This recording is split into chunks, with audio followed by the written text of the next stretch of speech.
صحیح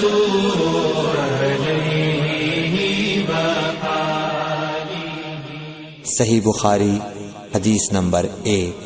حضور اکرم صلی اللہ علیہ وآلہ وسلم کا ارشاد ہے، تمام اعمال کا دار و مدار نیت پر ہے، اور ہر عمل کا نتیجہ ہر انسان کو اس کی نیت کے مطابق ہی ملے گا۔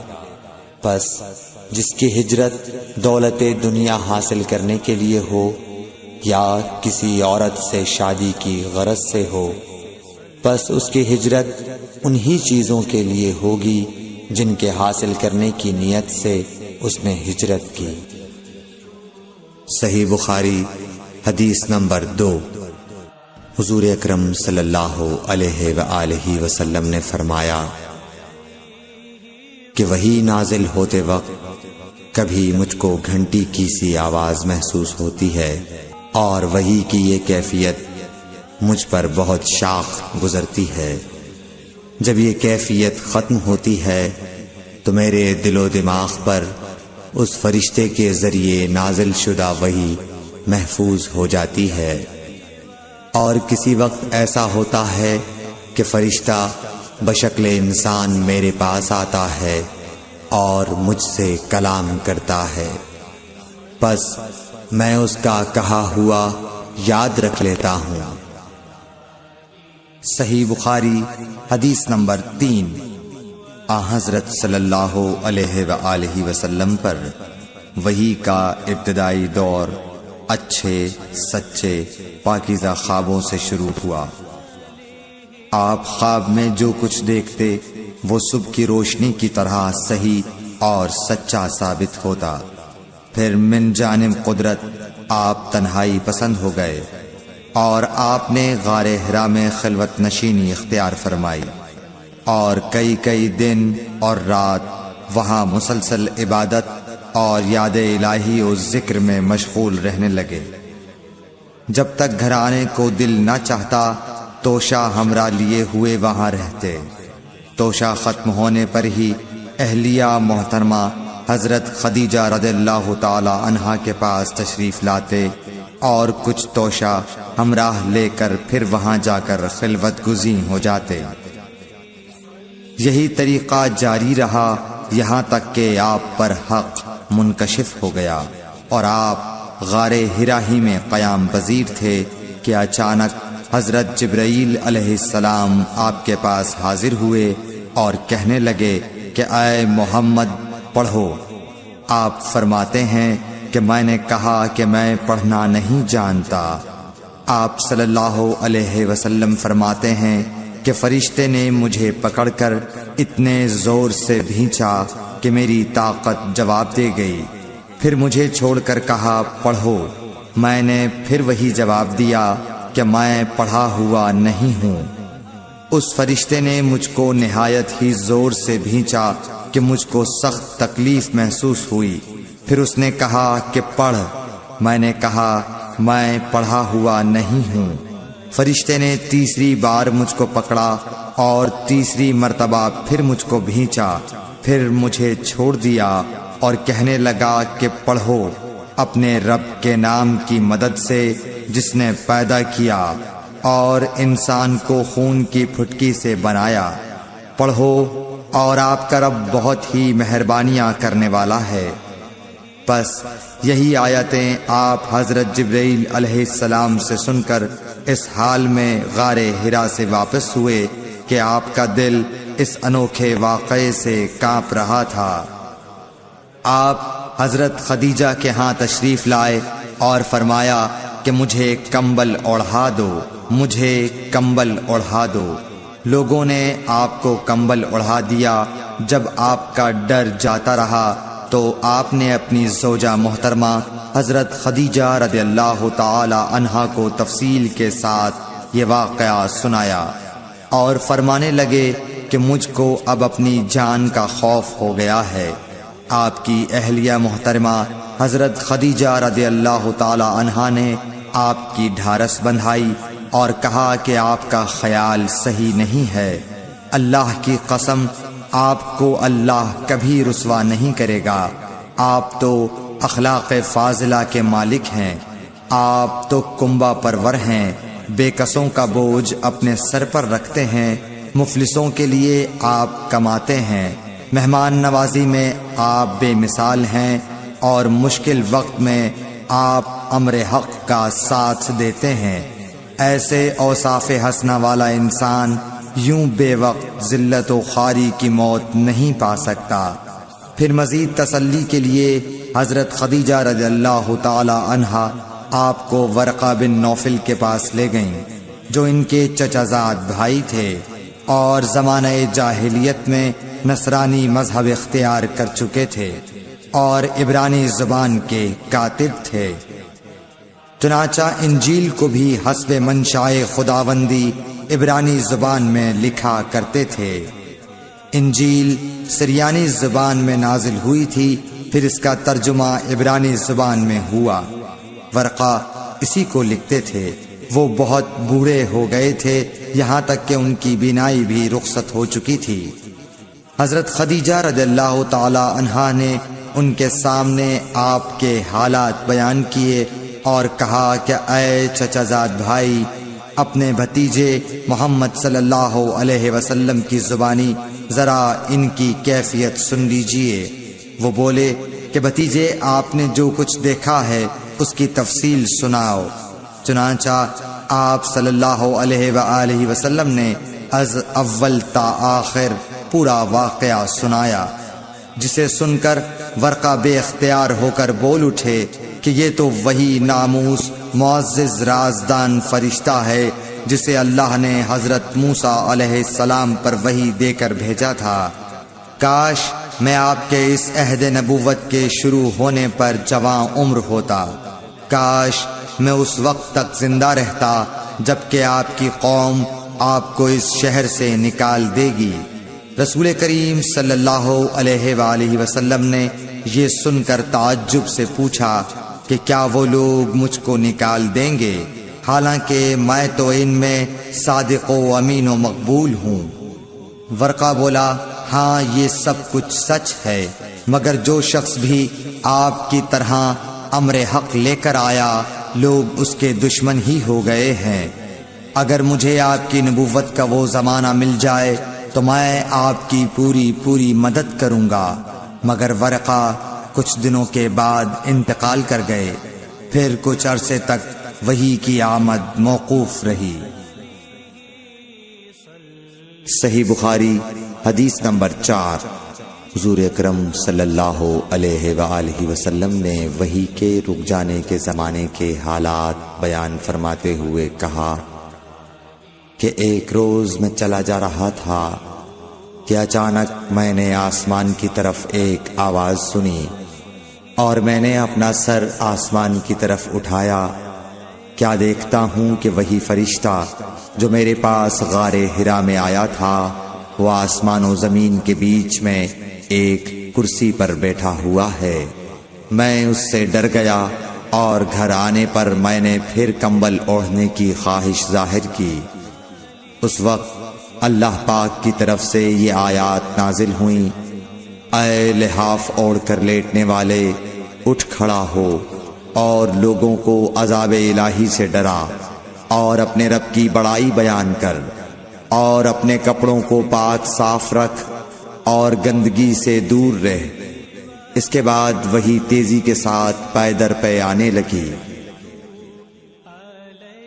صحیح بخاری حدیث نمبر 5۔ رسول اللہ صلی اللہ علیہ وآلہ وسلم نزول قرآن کے وقت بہت سختی محسوس فرمایا کرتے تھے، اور اس کی علامتوں میں سے ایک یہ تھی کہ یاد کرنے کے لیے آپ اپنے ہونٹوں کو ہلاتے تھے۔ ابن عباس رضی اللہ تعالی عنہ نے کہا، میں اپنے ہونٹوں کو ہلاتا ہوں جس طرح آپ ہلاتے تھے۔ سعید کہتے ہیں، میں بھی اپنے ہونٹ ہلاتا ہوں جس طرح ابن عباس رضی اللہ تعالی عنہ کو میں نے ہلاتے دیکھا۔ پھر انہوں نے اپنے ہونٹ ہلائے۔ ابن عباس رضی اللہ تعالی عنہ نے کہا، پھر یہ آیت اتری کہ اے محمد، قرآن کو جلد جلد یاد کرنے کے لیے اپنی زبان نہ ہلاؤ۔ اس کا جمع کر دینا اور پڑھا دینا ہمارا ذمہ ہے۔ حضرت ابن عباس رضی اللہ تعالی عنہ کہتے ہیں، یعنی قرآن آپ صلی اللہ علیہ وآلہ وسلم کے دل میں جمع دینا اور پڑھا دینا ہمارے ذمہ ہے۔ پھر جب ہم پڑھ چکے تو اس پڑھے ہوئے کی اتباع کرو۔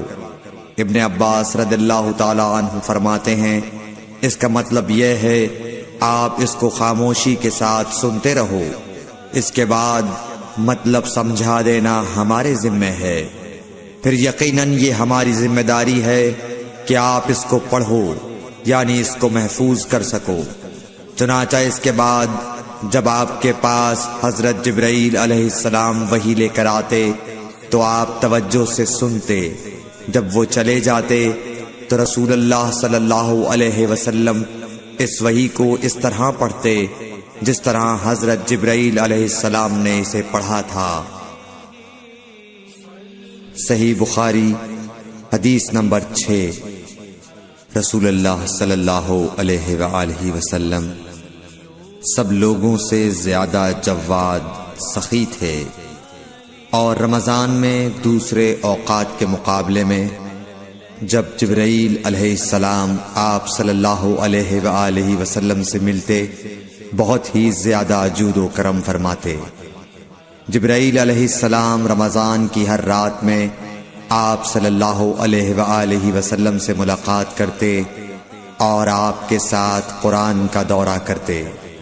غرض حضرت صلی اللہ علیہ وآلہ وسلم لوگوں کو بھلائی پہنچانے میں بارش لانے والی ہوا سے بھی زیادہ جود و کرم فرمایا کرتے تھے۔ صحیح بخاری حدیث نمبر 7۔ ہرقل شاہ روم نے قریش کے قافلے میں ایک آدمی بلانے کو بھیجا، اور اس وقت یہ لوگ تجارت کے لیے ملک شام گئے ہوئے تھے، اور یہ وہ زمانہ تھا جب رسول اللہ صلی اللہ علیہ وسلم نے قریش اور ابو سفیان سے ایک وقتی عہد کیا ہوا تھا۔ جب ابو سفیان اور دوسرے لوگ ہرقل کے پاس ایلیا پہنچے جہاں ہرقل نے دربار طلب کیا تھا، اس کے گرد روم کے بڑے بڑے لوگ، علماء، وزراء و امراء بیٹھے ہوئے تھے۔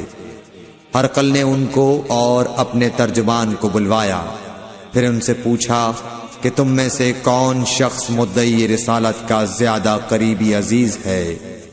ابو سفیان کہتے ہیں کہ میں بول اٹھا کہ میں اس کا سب سے زیادہ قریبی رشتہ دار ہوں۔ یہ سن کر ہرقل نے حکم دیا کہ اس ابو سفیان کو میرے قریب لا کر بٹھاؤ اور اس کے ساتھیوں کو اس کی پیٹھ کے پیچھے بٹھا دو۔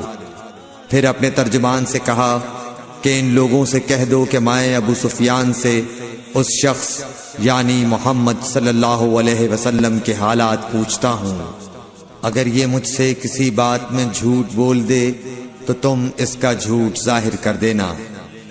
ابو سفیان کا قول ہے کہ خدا کی قسم اگر مجھے یہ غیرت نہ آتی کہ یہ لوگ مجھ کو جھٹلائیں گے تو میں آپ صلی اللہ علیہ وسلم کی نسبت ضرور غلط گوئی سے کام لیتا۔ خیر، پہلی بات جو ہرقل نے مجھ سے پوچھی وہ یہ کہ اس شخص کا خاندان تم لوگوں میں کیسا ہے؟ میں نے کہا وہ تو بڑے اونچے عالی نسب والے ہیں۔ کہنے لگا اس سے پہلے بھی کسی نے تم لوگوں میں ایسی بات کہی تھی؟ میں نے کہا نہیں۔ کہنے لگا اچھا اس کے بڑوں میں کوئی بادشاہ ہوا ہے؟ میں نے کہا نہیں۔ پھر اس نے کہا بڑے لوگوں نے اس کی پیروی اختیار کی ہے یا کمزوروں نے؟ میں نے کہا نہیں، کمزوروں نے۔ پھر کہنے لگا اس کے تابعدار روز بڑھتے جاتے ہیں یا کوئی ساتھی پھر بھی جاتا ہے؟ میں نے کہا نہیں۔ کہنے لگا کیا اپنے اس دعوی نبوت سے پہلے کبھی کسی بھی موقع پر اس نے جھوٹ بولا ہے؟ میں نے کہا نہیں، اور اب ہماری اس سے صلح کی ایک مقررہ مدت ٹھہری ہوئی ہے، معلوم نہیں وہ اس میں کیا کرنے والا ہے۔ ابو سفیان کہتے ہیں میں اس بات کے سوا اور کوئی جھوٹ اس گفتگو میں شامل نہ کر سکا۔ ہرقل نے کہا کیا تمہاری اس سے کبھی لڑائی بھی ہوئی ہے؟ ہم نے کہا کہ ہاں۔ بولا پھر تمہاری اور اس کی جنگ کا کیا حال ہوتا ہے؟ میں نے کہا لڑائی ڈول کی طرح ہے، کبھی وہ ہم سے میدان جنگ جیت لیتے ہیں اور کبھی ہم ان سے جیت لیتے ہیں۔ ہرقل نے پوچھا وہ تمہیں کس بات کا حکم دیتا ہے؟ میں نے کہا وہ کہتا ہے کہ صرف ایک اللہ ہی کی عبادت کرو، اس کا کسی کو شریک نہ بناؤ، اور اپنے باپ دادا کی شرک کی باتیں چھوڑ دو، اور ہمیں نماز پڑھنے، سچ بولنے، پرہیزگاری اور صلہ رحمی کا حکم دیتا ہے۔ یہ سب سن کر پھر ہرقل نے اپنے ترجمان سے کہا کہ ابو سفیان سے کہہ دے کہ میں نے تم سے اس کا نسب پوچھا تو تم نے کہا کہ وہ ہم سے عالی نسب ہے، اور پیغمبر اپنی قوم میں عالی نسب ہی بھیجے جایا کرتے ہیں۔ میں نے تم سے پوچھا کہ دعوی نبوت کی یہ بات تمہارے اندر اس سے پہلے کسی اور نے بھی کہی تھی؟ تو تم نے جواب دیا کہ نہیں۔ تب میں نے اپنے دل میں کہا کہ اگر یہ بات اس سے پہلے کسی اور نے کہی ہوتی تو میں سمجھتا کہ اس شخص نے بھی اسی بات کی تقلید کی ہے جو پہلے کہی جا چکی ہے۔ میں نے تم سے پوچھا کہ اس کے بڑوں میں کوئی بادشاہ بھی گزرا ہے تو تم نے کہا کہ نہیں۔ تو میں نے دل میں کہا کہ ان کے بزرگوں میں سے کوئی بادشاہ ہوا ہوگا تو کہہ دوں گا کہ وہ شخص اس بہانے اپنے آباء و اجداد کی بادشاہت اور ان کا ملک دوبارہ حاصل کرنا چاہتا ہے۔ اور میں نے تم سے پوچھا کہ اس بات کے کہنے یعنی پیغمبری کا دعویٰ کرنے سے پہلے تم نے کبھی اس کو دروغ گوئی کا الزام لگایا ہے؟ تم نے کہا کہ نہیں۔ تو میں نے سمجھ لیا کہ جو شخص آدمیوں کے ساتھ دروغ گوئی سے بچے وہ اللہ کے بارے میں کیسے جھوٹی بات کہہ سکتا ہے۔ اور میں نے تم سے پوچھا کہ بڑے لوگ اس کے پیرو ہوتے ہیں یا کمزور آدمی؟ تم نے کہا کمزوروں نے اس کی اتباع کی ہے۔ تو دراصل یہی لوگ پیغمبروں کے متبعین ہوتے ہیں۔ اور میں نے تم سے پوچھا کہ اس کے ساتھی بڑھ رہے ہیں یا کم ہو رہے ہیں؟ تم نے کہا کہ وہ بڑھ رہے ہیں، اور ایمان کی کیفیت یہی ہوتی ہے حتیٰ کہ وہ کامل ہو جاتا ہے۔ اور میں نے تم سے پوچھا کہ آیا کوئی شخص اس کے دین سے ناخوش ہو کر مرتد بھی ہو جاتا ہے؟ تم نے کہا نہیں۔ تو ایمان کی خاصیت بھی یہی ہے، جن کے دلوں میں اس کی مسرت رچ بس جائے وہ اس سے لوٹا نہیں کرتے۔ اور میں نے تم سے پوچھا کہ آیا وہ کبھی عہد شکنی کرتے ہیں؟ تم نے کہا نہیں۔ پیغمبروں کا یہی حال ہوتا ہے، وہ عہد کی خلاف ورزی نہیں کرتے۔ اور میں نے تم سے کہا کہ وہ تم سے کس چیز کے لیے کہتے ہیں؟ تم نے کہا کہ وہ ہمیں حکم دیتے ہیں کہ اللہ کی عبادت کرو، اس کے ساتھ کسی کو شریک نہ ٹھہراؤ، اور تمہیں بتوں کی پرستش سے روکتے ہیں، سچ بولنے اور پرہیزگاری کا حکم دیتے ہیں۔ لہٰذا اگر یہ باتیں جو تم کہہ رہے ہو سچ ہیں تو ان قریب وہ اس جگہ کا مالک ہو جائے گا کہ جہاں میرے یہ دونوں پاؤں ہیں۔ مجھے معلوم تھا کہ وہ پیغمبر آنے والا ہے، مگر مجھے یہ معلوم نہیں تھا کہ وہ تمہارے اندر ہوگا۔ اگر میں جانتا کہ اس تک پہنچ سکوں گا تو اس سے ملنے کے لیے ہر تکلیف گوارا کرتا۔ اگر میں اس کے پاس ہوتا تو اس کے پاؤں دھوتا۔ ہرقل نے رسول اللہ صلی اللہ علیہ وسلم کا وہ خط منگایا جو آپ نے وحیہ کلبی رضی اللہ تعالیٰ عنہ کے ذریعے حاکم بصرہ کے پاس بھیجا تھا، اور اس نے وہ ہرقل کے پاس بھیج دیا تھا۔ پھر اس کو پڑھا تو اس میں لکھا تھا، اللہ کے نام کے ساتھ جو نہایت مہربان اور رحم والا ہے۔ اللہ کے بندے اور اس کے پیغمبر محمد صلی اللہ علیہ وسلم کی طرف سے یہ خط ہے شاہ روم کے لیے۔ اس شخص پر سلام ہو جو ہدایت کی پیروی کرے۔ اس کے بعد میں آپ کے سامنے دعوت اسلام پیش کرتا ہوں۔ اگر آپ اسلام لے آئیں گے تو دین و دنیا میں سلامتی نصیب ہوگی، اللہ آپ کو دوہرا ثواب دے گا، اور اگر آپ میری دعوت سے روگردانی کریں گے تو آپ کی رعایا کا گناہ بھی آپ ہی پر ہوگا۔ اور اے اہل کتاب، ایک ایسی بات پر آ جاؤ جو ہمارے اور تمہارے درمیان یکساں ہے، وہ یہ کہ ہم اللہ کے سوا کسی کی عبادت نہ کریں اور کسی کو اس کا شریک نہ ٹھہرائیں، اور نہ ہم میں سے کوئی کسی کو خدا کے سوا اپنا رب بنائے۔ پھر اگر وہ اہل کتاب اس کتاب سے منہ پھیر لیں تو مسلمانوں تم ان سے کہہ دو کہ تم مانو یا نہ مانو، ہم ایک خدا کے اطاعت گزار ہیں۔ ابو سفیان کہتے ہیں جب ہرقل نے جو کچھ کہنا تھا کہہ دیا اور خط پڑھ کر فارغ ہوا تو اس کے ارد گرد بہت شور و غوغا ہوا، بہت سی آوازیں اٹھیں اور ہمیں باہر نکال دیا گیا۔ تب میں نے اپنے ساتھیوں سے کہا کہ ابو کبشہ کے بیٹے حضرت صلی اللہ علیہ وسلم کا معاملہ تو بہت بڑھ گیا، دیکھو تو اس سے بنی اصفر روم کا بادشاہ بھی ڈرتا ہے۔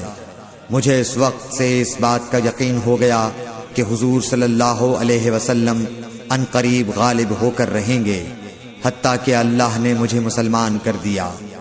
راوی کا بیان ہے کہ ابن ناطور ایلیا کا حاکم ہرقل کا مصاحب اور شام کے نصارہ کا لاٹ پادری بیان کرتا تھا کہ ہرقل جب ایلیا آیا ایک دن صبح کو پریشان اٹھا تو اس کے درباریوں نے دریافت کیا کہ آج ہم آپ کی حالت بدلی ہوئی پاتے ہیں، کیا وجہ ہے؟ ابن ناطور کا بیان ہے کہ ہرقل نجومی تھا، علم نجوم میں وہ پوری مہارت رکھتا تھا۔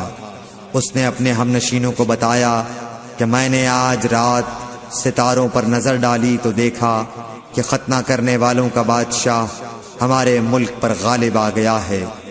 بھلا اس زمانے میں کون لوگ ختنہ کرتے ہیں؟ انہوں نے کہا کہ یہود کے سوا کوئی ختنہ نہیں کرتا، سو ان کی وجہ سے پریشان نہ ہوں۔ سلطنت کے تمام شہروں میں یہ حکم لکھ بھیجیے کہ وہاں جتنے یہودی ہوں سب قتل کر دیے جائیں۔ وہ لوگ انہی باتوں میں مشغول تھے کہ ہرقل کے پاس ایک آدمی لایا گیا جسے شاہ غسان نے بھیجا تھا۔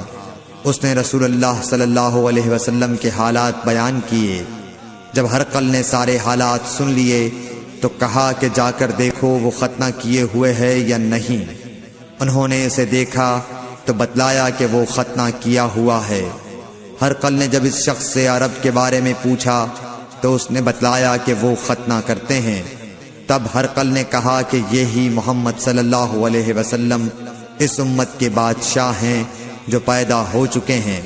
پھر اس نے اپنے ایک دوست کو رومیہ خط لکھا اور وہ بھی علم نجوم میں ہرقل کی طرح ماہر تھا۔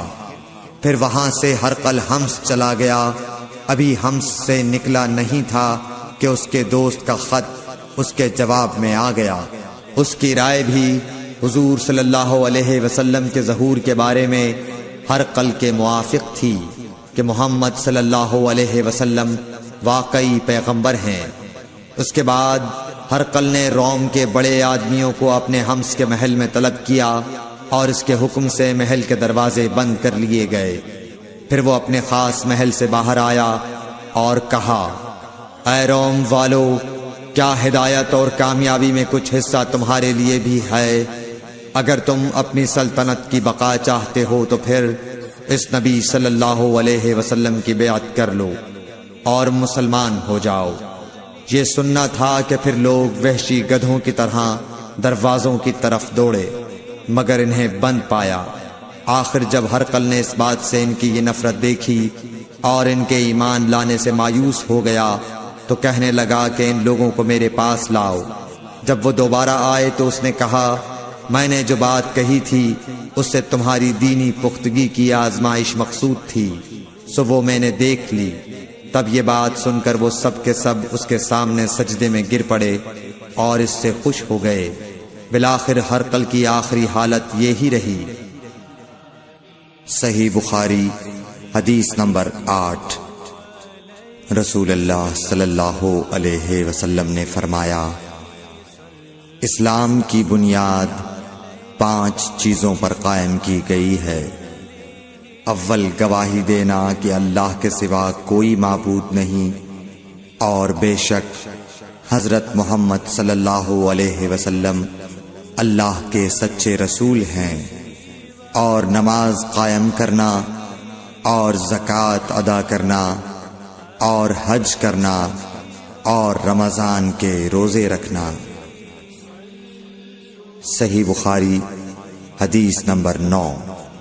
نبی کریم صلی اللہ علیہ وآلہ وسلم نے فرمایا کہ ایمان کی 60 سے کچھ اوپر شاخیں ہیں، اور حیا شرم بھی ایمان کی ایک شاخ ہے۔ صحیح بخاری حدیث نمبر 10۔ حضرت محمد مصطفیٰ صلی اللہ علیہ وآلہ وسلم نے فرمایا، مسلمان وہ ہے جس کی زبان اور ہاتھ سے مسلمان بچے رہیں، اور مہاجر وہ ہے جو ان کاموں کو چھوڑ دے جن سے اللہ نے منع فرمایا۔ حدیث نمبر 11۔ لوگوں نے پوچھا، یا رسول اللہ، کون سا اسلام افضل ہے؟ تو نبی صلی اللہ علیہ وسلم نے فرمایا، وہ جس کے ماننے والے مسلمانوں کی زبان اور ہاتھ سے سارے مسلمان سلامتی میں رہیں۔ صحیح بخاری حدیث نمبر 12۔ ایک دن ایک آدمی نے حضرت صلی اللہ علیہ وسلم سے پوچھا کہ کون سا اسلام بہتر ہے؟ فرمایا، یہ کہ تم کھانا کھلاؤ اور جس کو پہچانو اس کو بھی اور جس کو نہ پہچانو اس کو بھی، الغرض سب کو سلام کرو۔ صحیح بخاری حدیث نمبر 13۔ حضور اکرم صلی اللہ علیہ وآلہ وسلم نے فرمایا، تم میں سے کوئی شخص ایماندار نہ ہوگا جب تک اپنے بھائی کے لیے وہ نہ چاہے جو اپنے نفس کے لیے چاہتا ہے۔ صحیح بخاری حدیث نمبر 14۔ رسول کریم صلی اللہ علیہ وسلم نے فرمایا، قسم ہے اس ذات کی جس کے ہاتھ میں میری جان ہے، تم میں سے کوئی بھی ایماندار نہ ہوگا جب تک میں اس کے والد اور اولاد سے بھی زیادہ اس کا محبوب نہ بن جاؤں۔ صحیح بخاری حدیث نمبر 15۔ حضرت صلی اللہ علیہ وسلم نے فرمایا، تم میں سے کوئی شخص ایماندار نہ ہوگا جب تک اس کے والد اور اس کی اولاد اور تمام لوگوں سے زیادہ اس کے دل میں میری محبت نہ ہو جائے۔ صحیح بخاری حدیث نمبر 16۔ نبی کریم صلی اللہ علیہ وآلہ وسلم نے فرمایا، 3 خصلتیں ایسی ہیں کہ جس میں یہ پیدا ہو جائیں اس نے ایمان کی مٹھاس کو پا لیا۔ اول یہ کہ اللہ اور اس کا رسول اس کے نزدیک سب سے زیادہ محبوب بن جائیں، دوسرے یہ کہ وہ کسی انسان سے محض اللہ کی رضا کے لیے محبت رکھے، تیسرے یہ کہ وہ کفر میں واپس لوٹنے کو ایسا برا جانے جیسا کہ آگ میں ڈالے جانے کو برا جانتا ہے۔ صحیح بخاری حدیث نمبر 17۔ حضور اکرم صلی اللہ علیہ وآلہ وسلم نے فرمایا، انصار سے محبت رکھنا ایمان کی نشانی ہے، اور انصار سے کینہ رکھنا نفاق کی نشانی ہے۔ صحیح بخاری حدیث نمبر 18۔ رسول اللہ صلی اللہ علیہ وسلم نے اس وقت جب آپ کے گرد صحابہ کی ایک جماعت بیٹھی ہوئی تھی فرمایا کہ مجھ سے بیعت کرو اس بات پر کہ اللہ کے ساتھ کسی کو شریک نہ کرو گے، چوری نہ کرو گے، زنا نہ کرو گے، اپنی اولاد کو قتل نہ کرو گے، اور ناعمدن کسی پر کوئی ناحق بہتان باندھو گے، اور کسی بھی اچھی بات میں اللہ کی نافرمانی نہ کرو گے۔ جو کوئی تم میں اس عہد کو پورا کرے گا تو اس کا ثواب اللہ کے ذمے ہے، اور جو کوئی ان بری باتوں میں سے کسی کا ارتکاب کرے اور اسے دنیا میں اسلامی قانون کے تحت سزا دے دی گئی تو یہ سزا اس کے گناہوں کے لیے بدلہ ہو جائے گی، اور جو کوئی ان میں سے کسی بات میں مبتلا ہو گیا اور اللہ نے اس کے گناہ کو چھپا لیا تو پھر اس کا معاملہ اللہ کے حوالے ہے، اگر چاہے معاف کرے اور اگر چاہے سزا دے دے۔ عبادہ کہتے ہیں کہ پھر ہم سب نے ان سب باتوں پر آپ صلی اللہ علیہ وسلم سے بیعت کر لی۔ صحیح بخاری حدیث نمبر 19۔ رسول اللہ صلی اللہ علیہ وسلم نے فرمایا، وہ وقت قریب ہے جب مسلمان کا سب سے عمدہ مال اس کی بکریاں ہوں گی، جن کے پیچھے وہ پہاڑوں کی چوٹیوں اور برساتی وادیوں میں اپنے دین کو بچانے کے لیے بھاگ جائے گا۔ صحیح بخاری حدیث نمبر 20۔ رسول اللہ صلی اللہ علیہ وسلم کسی کام کا حکم دیتے تو ایسا ہی کام ہوتا جس کے کرنے کی لوگوں میں طاقت ہوتی۔ اس پر صحابہ کرام نے عرض کیا کہ یا رسول اللہ، ہم لوگ تو آپ جیسے نہیں ہیں، آپ تو معصوم ہیں اور آپ کی اللہ پاک نے اگلی پچھلی سب لغزشیں معاف فرما دی ہیں، اس لیے ہمیں اپنے سے کچھ زیادہ عبادت کرنے کا حکم فرمائیے۔ یہ سن کر آپ ناراض ہوئے، حتیٰ کہ خفگی آپ کے چہرہ مبارک سے ظاہر ہونے لگی۔ پھر فرمایا کہ بے شک میں تم سب سے زیادہ اللہ سے ڈرتا ہوں اور تم سب سے زیادہ اسے جانتا ہوں، پس تم مجھ سے بڑھ کر عبادت نہیں کر سکتے۔ صحیح بخاری حدیث نمبر 21۔ حضور اکرم صلی اللہ علیہ وآلہ وسلم نے ارشاد فرمایا، جس شخص میں یہ 3 باتیں ہوں گی وہ ایمان کا مزہ پالے گا۔ ایک یہ کہ وہ شخص جسے اللہ اور اس کا رسول ان کے ماں سوا سے زیادہ عزیز ہوں، اور دوسرے یہ کہ جو کسی بندے سے محض اللہ ہی کے لیے محبت کرے، اور تیسری بات یہ کہ جسے اللہ نے کفر سے نجات دی ہو، پھر دوبارہ کفر اختیار کرنے کو وہ ایسا برا سمجھے جیسا آگ میں گر جانے کو برا جانتا ہے۔ صحیح بخاری حدیث نمبر 22۔ حضرت محمد مصطفیٰ صلی اللہ علیہ وآلہ وسلم نے فرمایا، جب جنتی جنت میں اور دوزخی دوزخ میں داخل ہو جائیں گے، اللہ پاک فرمائے گا، جس کے دل میں رائی کے دانے کے برابر بھی ایمان ہو، اس کو بھی دوزخ سے نکال لو۔ تب ایسے لوگ دوزخ سے نکال لیے جائیں گے اور وہ جل کر کوئلے کی طرح سیاہ ہو چکے ہوں گے، پھر زندگی کی نہر میں یا بارش کے پانی میں ڈالے جائیں گے۔ اس وقت وہ دانے کی طرح اگائیں گے، جس طرح ندی کے کنارے دانے اگاتے ہیں۔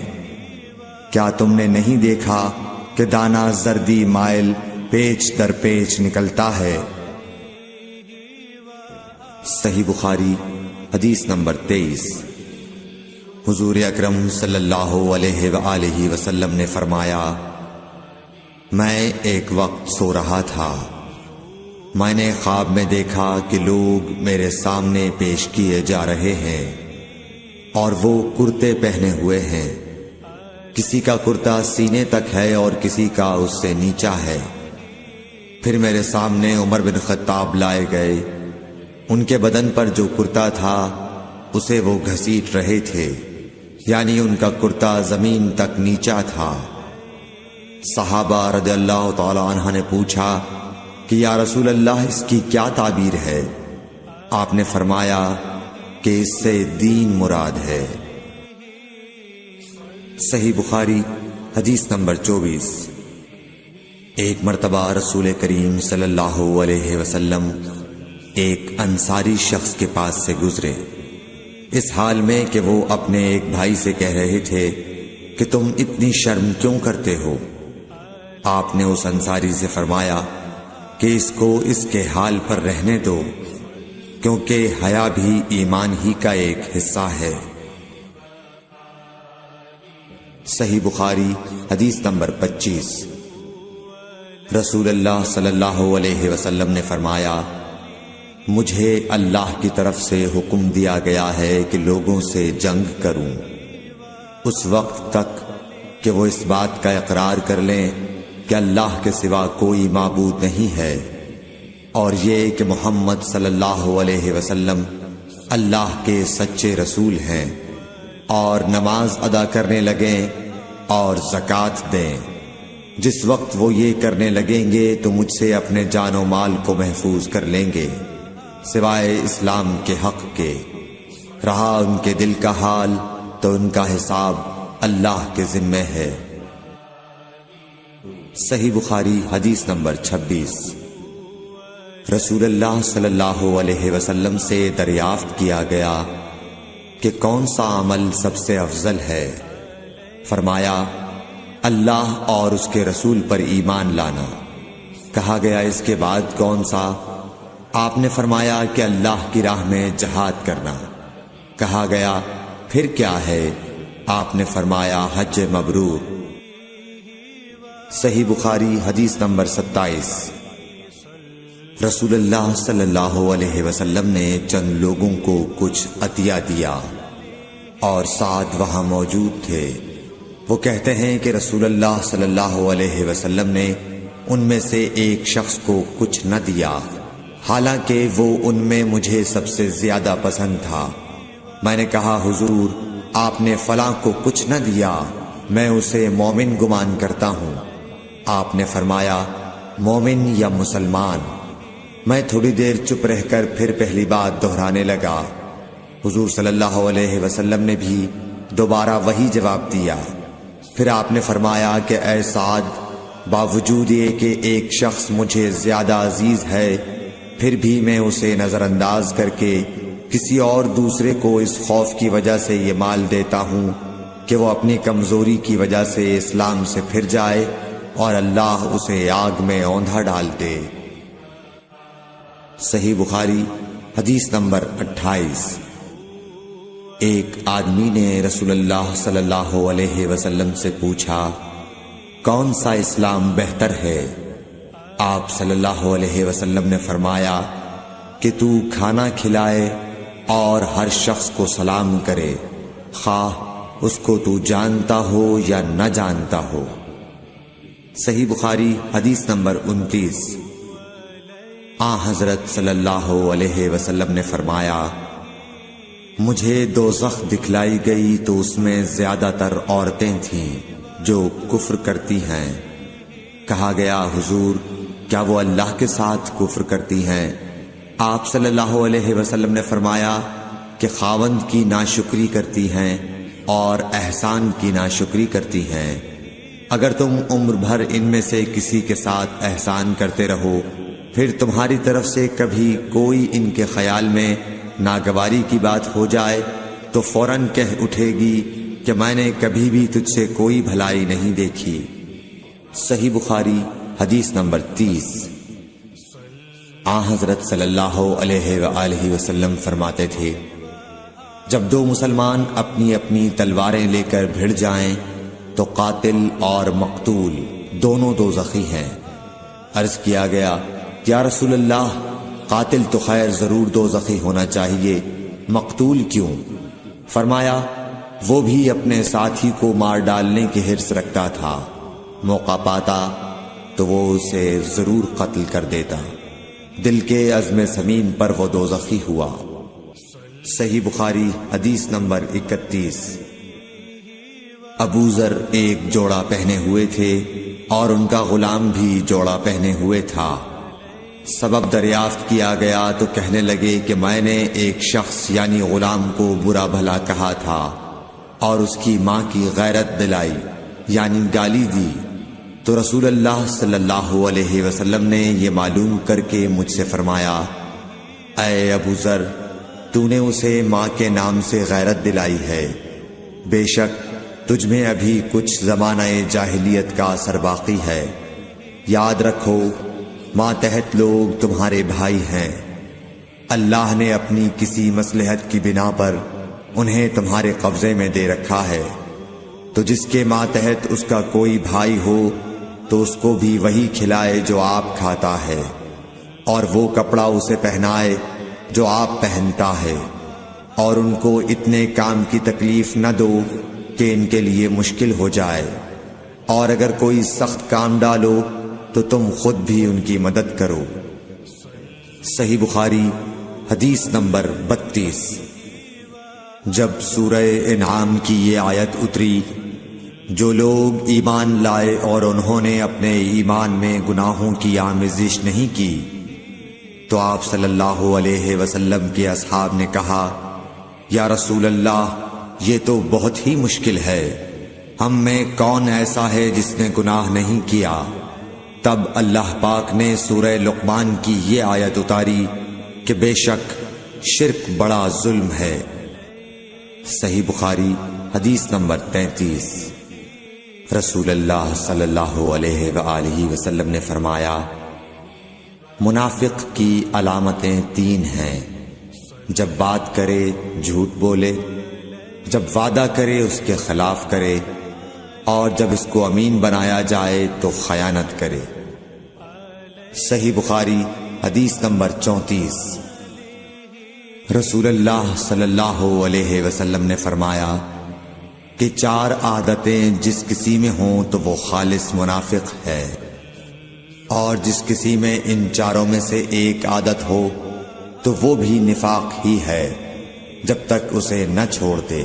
وہ یہ ہے: جب اسے امین بنایا جائے تو امانت میں خیانت کرے، اور بات کرتے وقت جھوٹ بولے، اور جب کسی سے عہد کرے تو اسے پورا نہ کرے، اور جب کسی سے لڑے تو گالیوں پر اتر آئے۔ صحیح بخاری حدیث نمبر 35۔ رسول اللہ صلی اللہ علیہ وسلم نے فرمایا، جو شخص شب قدر ایمان کے ساتھ محض ثواب آخرت کے لیے ذکر و عبادت میں گزارے، اس کے گزشتہ گناہ بخش دیے جاتے ہیں۔ صحیح بخاری حدیث نمبر 36۔ رسول اللہ صلی اللہ علیہ وسلم نے فرمایا، جو شخص اللہ کی راہ میں جہاد کے لیے نکلا، اللہ اس کا ضامن ہو گیا۔ اللہ تعالیٰ فرماتا ہے، اس کو میری ذات پر یقین اور میرے پیغمبروں کی تصدیق نے اس سرفروشی کے لیے گھر سے نکالا ہے۔ میں اس بات کا ضامن ہوں کہ یا تو اس کو واپس کر دوں ثواب اور مال غنیمت کے ساتھ، یا شہید ہونے کے بعد جنت میں داخل کر دوں۔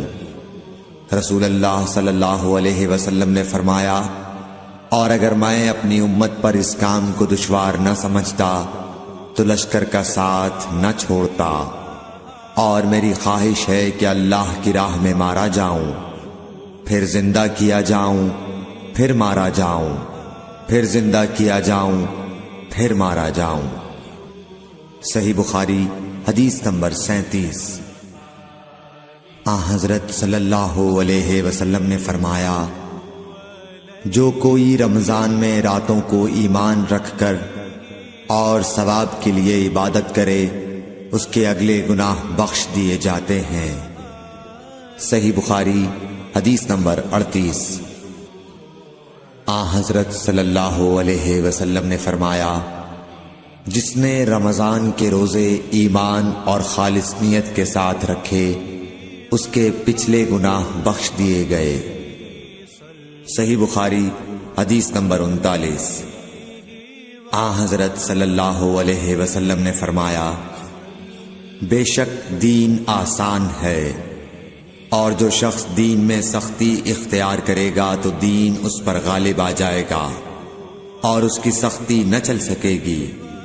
بس اس لیے اپنے عمل میں پختگی اختیار کرو، اور جہاں تک ممکن ہو میانہ روی برتو، اور خوش ہو جاؤ کہ اس طرز عمل سے تم کو دارین کے فوائد حاصل ہوں گے۔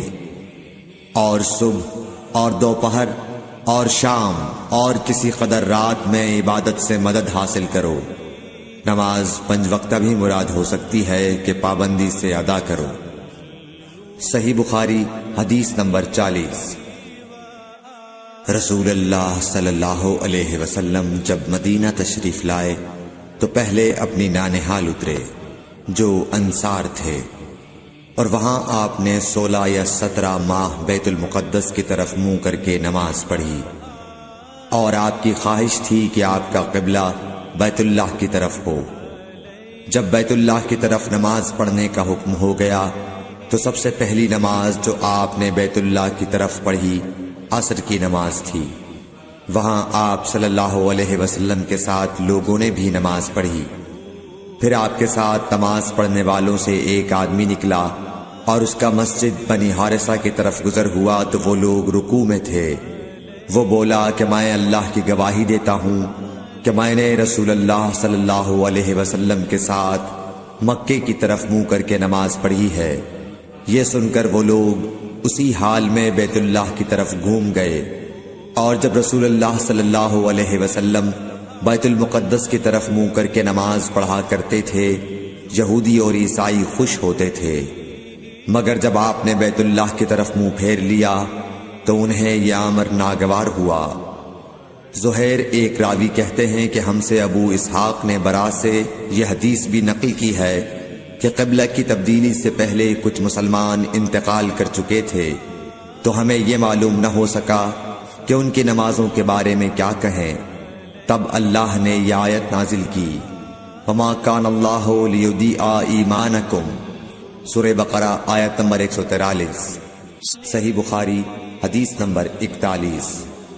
حضور اکرم صلی اللہ علیہ وآلہ وسلم نے ارشاد فرمایا کہ جب ایک بندہ مسلمان ہو جائے اور اس کا اسلام عمدہ ہو، یقین و خلوص کے ساتھ ہو، تو اللہ اس کے گناہ کو جو اس نے اس اسلام لانے سے پہلے کیا معاف فرما دیتا ہے، اور اب اس کے بعد کے لیے بدلہ شروع ہو جاتا ہے، یعنی ایک نیکی کے عوض 10 گناہ سے لے کر 700 گناہ تک ثواب، اور ایک برائی کا اسی برائی کے مطابق بدلہ دیا جاتا ہے، مگر یہ کہ اللہ تعالیٰ اس برائی سے بھی درگزر کرے اور اسے بھی معاف فرما دے، یہ بھی اس کے لیے آسان ہے۔ صحیح بخاری حدیث نمبر 42۔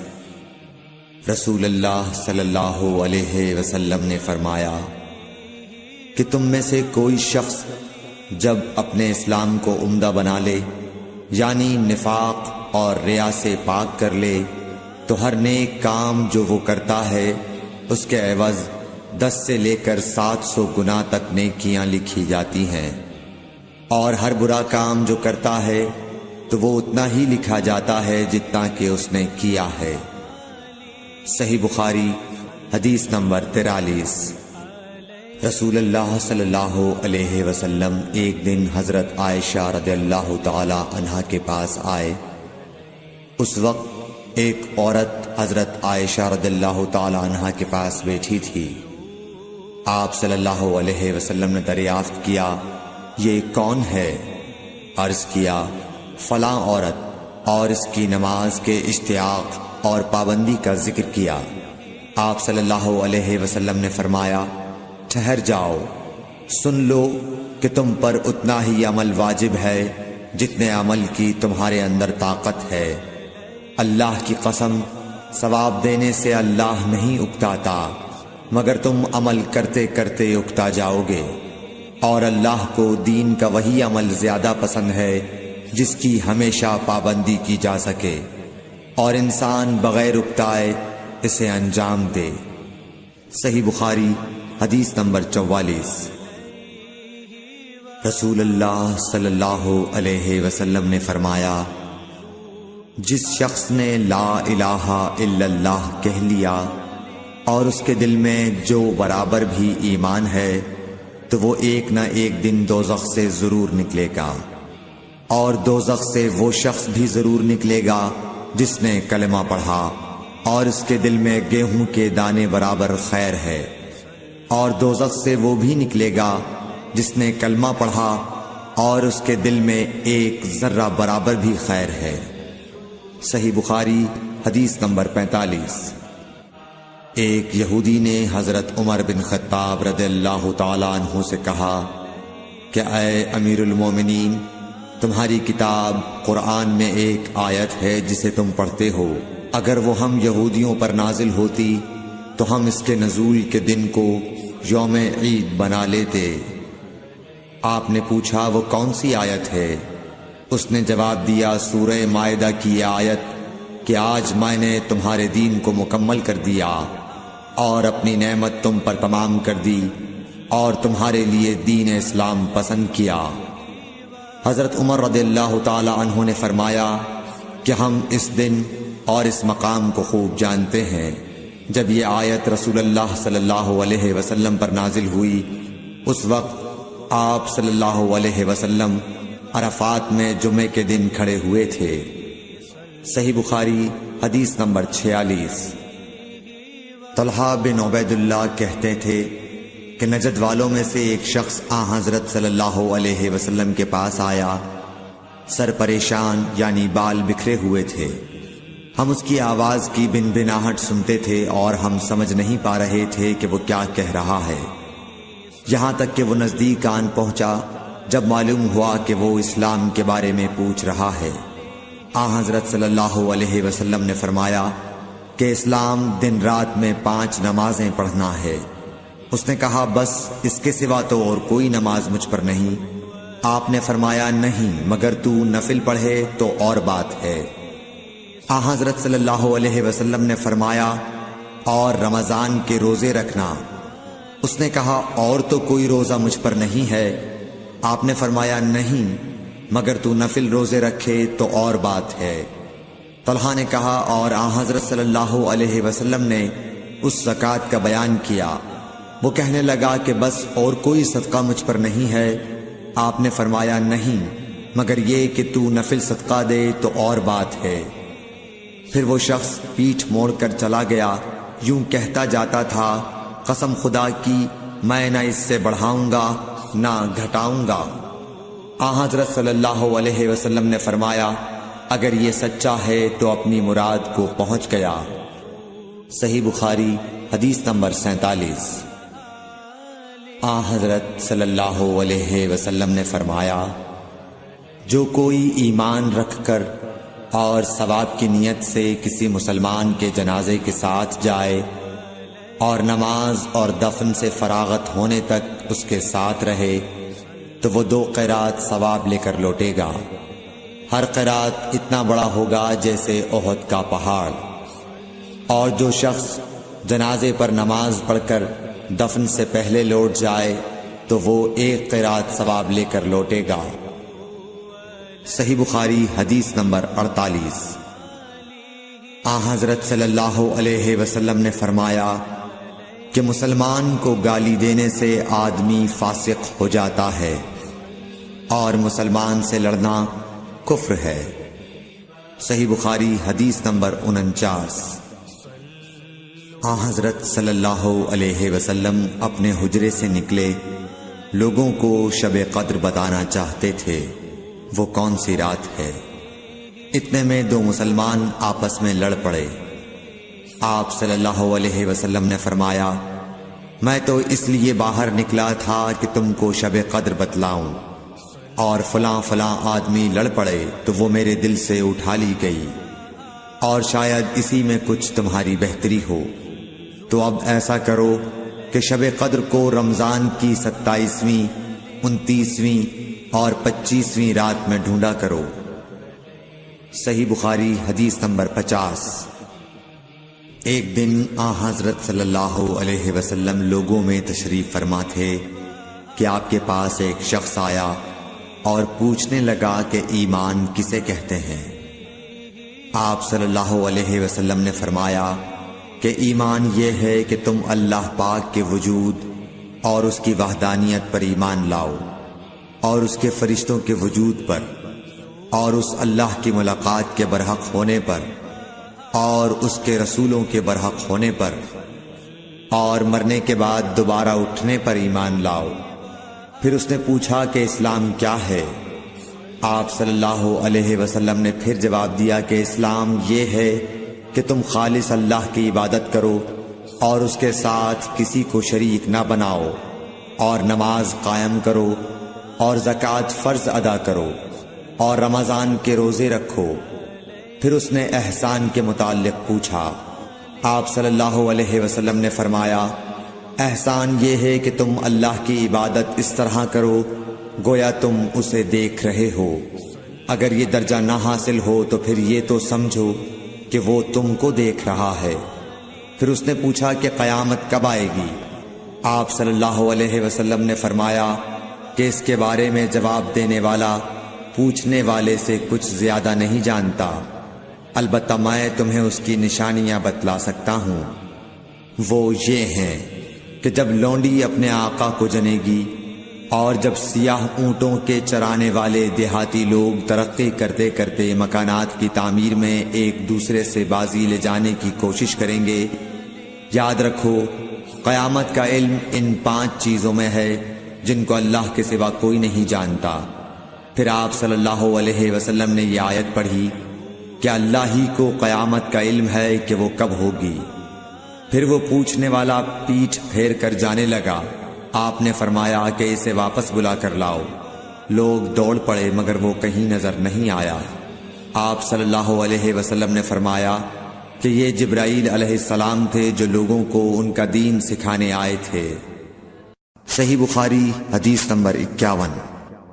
ہرقل شاہ روم نے ابو سفیان سے کہا، میں نے تم سے پوچھا تھا کہ اس رسول کے ماننے والے بڑھ رہے ہیں یا گھٹ رہے ہیں؟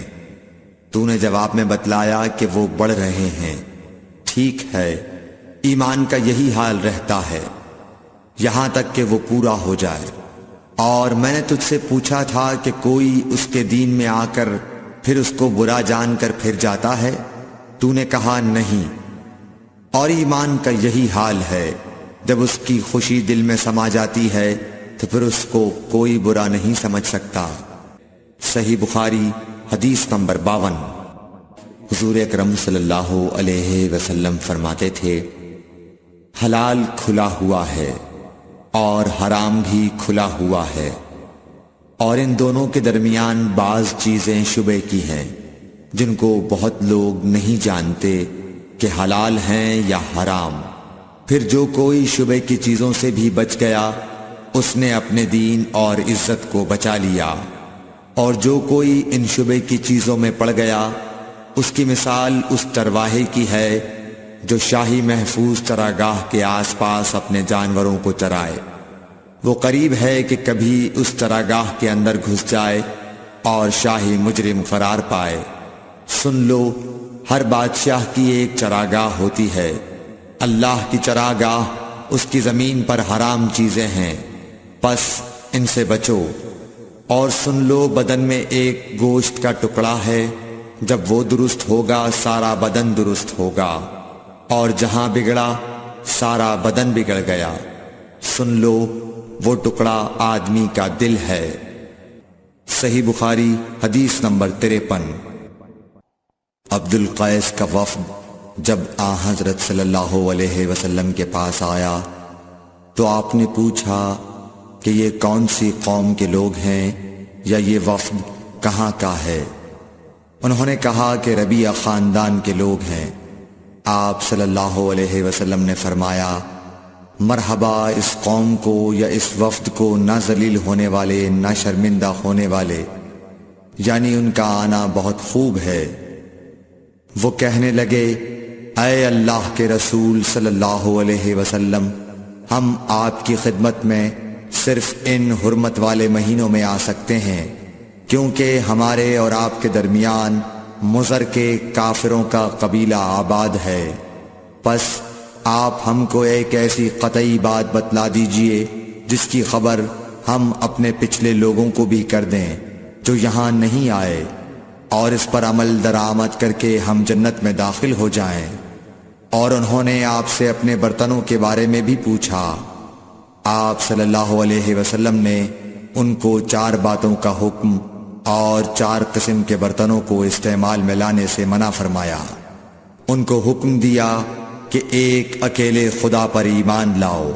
پھر آپ صلی اللہ علیہ وسلم نے پوچھا کہ جانتے ہو ایک اکیلے اللہ پر ایمان لانے کا مطلب کیا ہے؟ انہوں نے کہا کہ اللہ اور اس کے رسول ہی کو معلوم ہے۔ آپ نے فرمایا کہ اس بات کی گواہی دینا کہ اللہ کے سوا کوئی معبود نہیں، اور یہ حضرت محمد صلی اللہ علیہ وسلم اس کے سچے رسول ہیں، اور نماز قائم کرنا اور زکوٰۃ ادا کرنا اور رمضان کے روزے رکھنا اور مال غنیمت سے جو ملے اس کا 5واں حصہ مسلمانوں کے بیت المال میں داخل کرنا، اور 4 برتنوں کے استعمال سے آپ صلی اللہ علیہ وسلم نے ان کو منع فرمایا، سبز لاکھی مرتبان سے اور کدو کے بنائے ہوئے برتن سے، لکڑی کے کھودے ہوئے برتن سے اور روغنی برتن سے، اور فرمایا کہ ان باتوں کو حفظ کر لو اور ان لوگوں کو بھی بتلا دینا جو تم سے پیچھے ہیں اور یہاں نہیں آئے ہیں۔ صحیح بخاری حدیث نمبر 54۔ حضرت صلی اللہ علیہ وسلم نے فرمایا، عمل نیت ہی سے صحیح ہوتے ہیں یا نیت ہی کے مطابق ان کو بدلہ ملتا ہے، اور ہر آدمی کو وہی ملے گا جو نیت کرے گا۔ پس جو کوئی اللہ اور اس کے رسول کی رضا کے لیے ہجرت کرے اور اس کی ہجرت اللہ اور اس کے رسول کی طرف ہوگی، اور جو کوئی دنیا کمانے کے لیے یا کسی عورت سے شادی کرنے کے لیے ہجرت کرے گا تو اس کی ہجرت انہی کاموں کے لیے ہوگی۔ صحیح بخاری حدیث نمبر 55۔ حضرت صلی اللہ علیہ وسلم نے فرمایا، جب آدمی ثواب کی نیت سے اپنے اہل و عیال پر خرچ کرے پس وہ بھی اس کے لیے صدقہ ہے۔ صحیح بخاری حدیث نمبر 56۔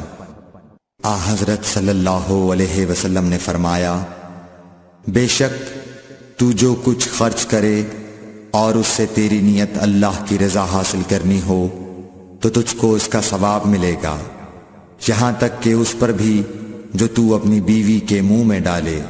صحیح بخاری حدیث نمبر 57۔ جریر بن عبداللہ رضی اللہ تعالی عنہ نے کہا کہ حضرت صلی اللہ علیہ وسلم سے میں نے نماز قائم کرنے اور زکوٰۃ ادا کرنے اور ہر مسلمان کی خیر خواہی کرنے پر بیعت کی۔ صحیح بخاری حدیث نمبر 58۔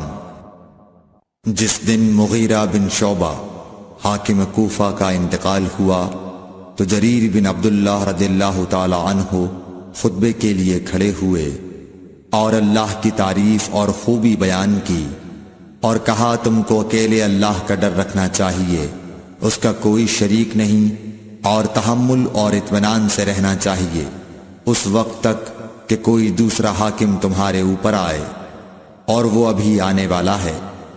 پھر فرمایا کہ اپنے مرنے والے حاکم کے لیے دعائے مغفرت کرو، کیونکہ وہ مغیرہ بھی معافی کو پسند کرتا تھا۔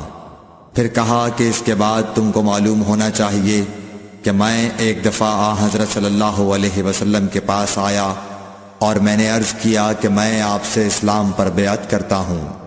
آپ نے مجھ سے ہر مسلمان کی خیر خواہی کے لیے شرط کی، پس میں نے اس شرط پر آپ سے بیعت کر لی۔ پس اس مسجد کے رب کی قسم کہ میں تمہارا خیر خواہ ہوں۔ پھر استغفار کیا اور ممبر سے اتر آئے۔ صحیح بخاری حدیث نمبر 59۔ ایک بار حضرت صلی اللہ علیہ وسلم لوگوں میں بیٹھے ہوئے ان سے باتیں کر رہے تھے، اتنے میں ایک دیہاتی آپ کے پاس آیا اور پوچھنے لگا کہ قیامت کب آئے گی۔ آپ صلی اللہ علیہ وسلم اپنی گفتگو میں مصروف رہے۔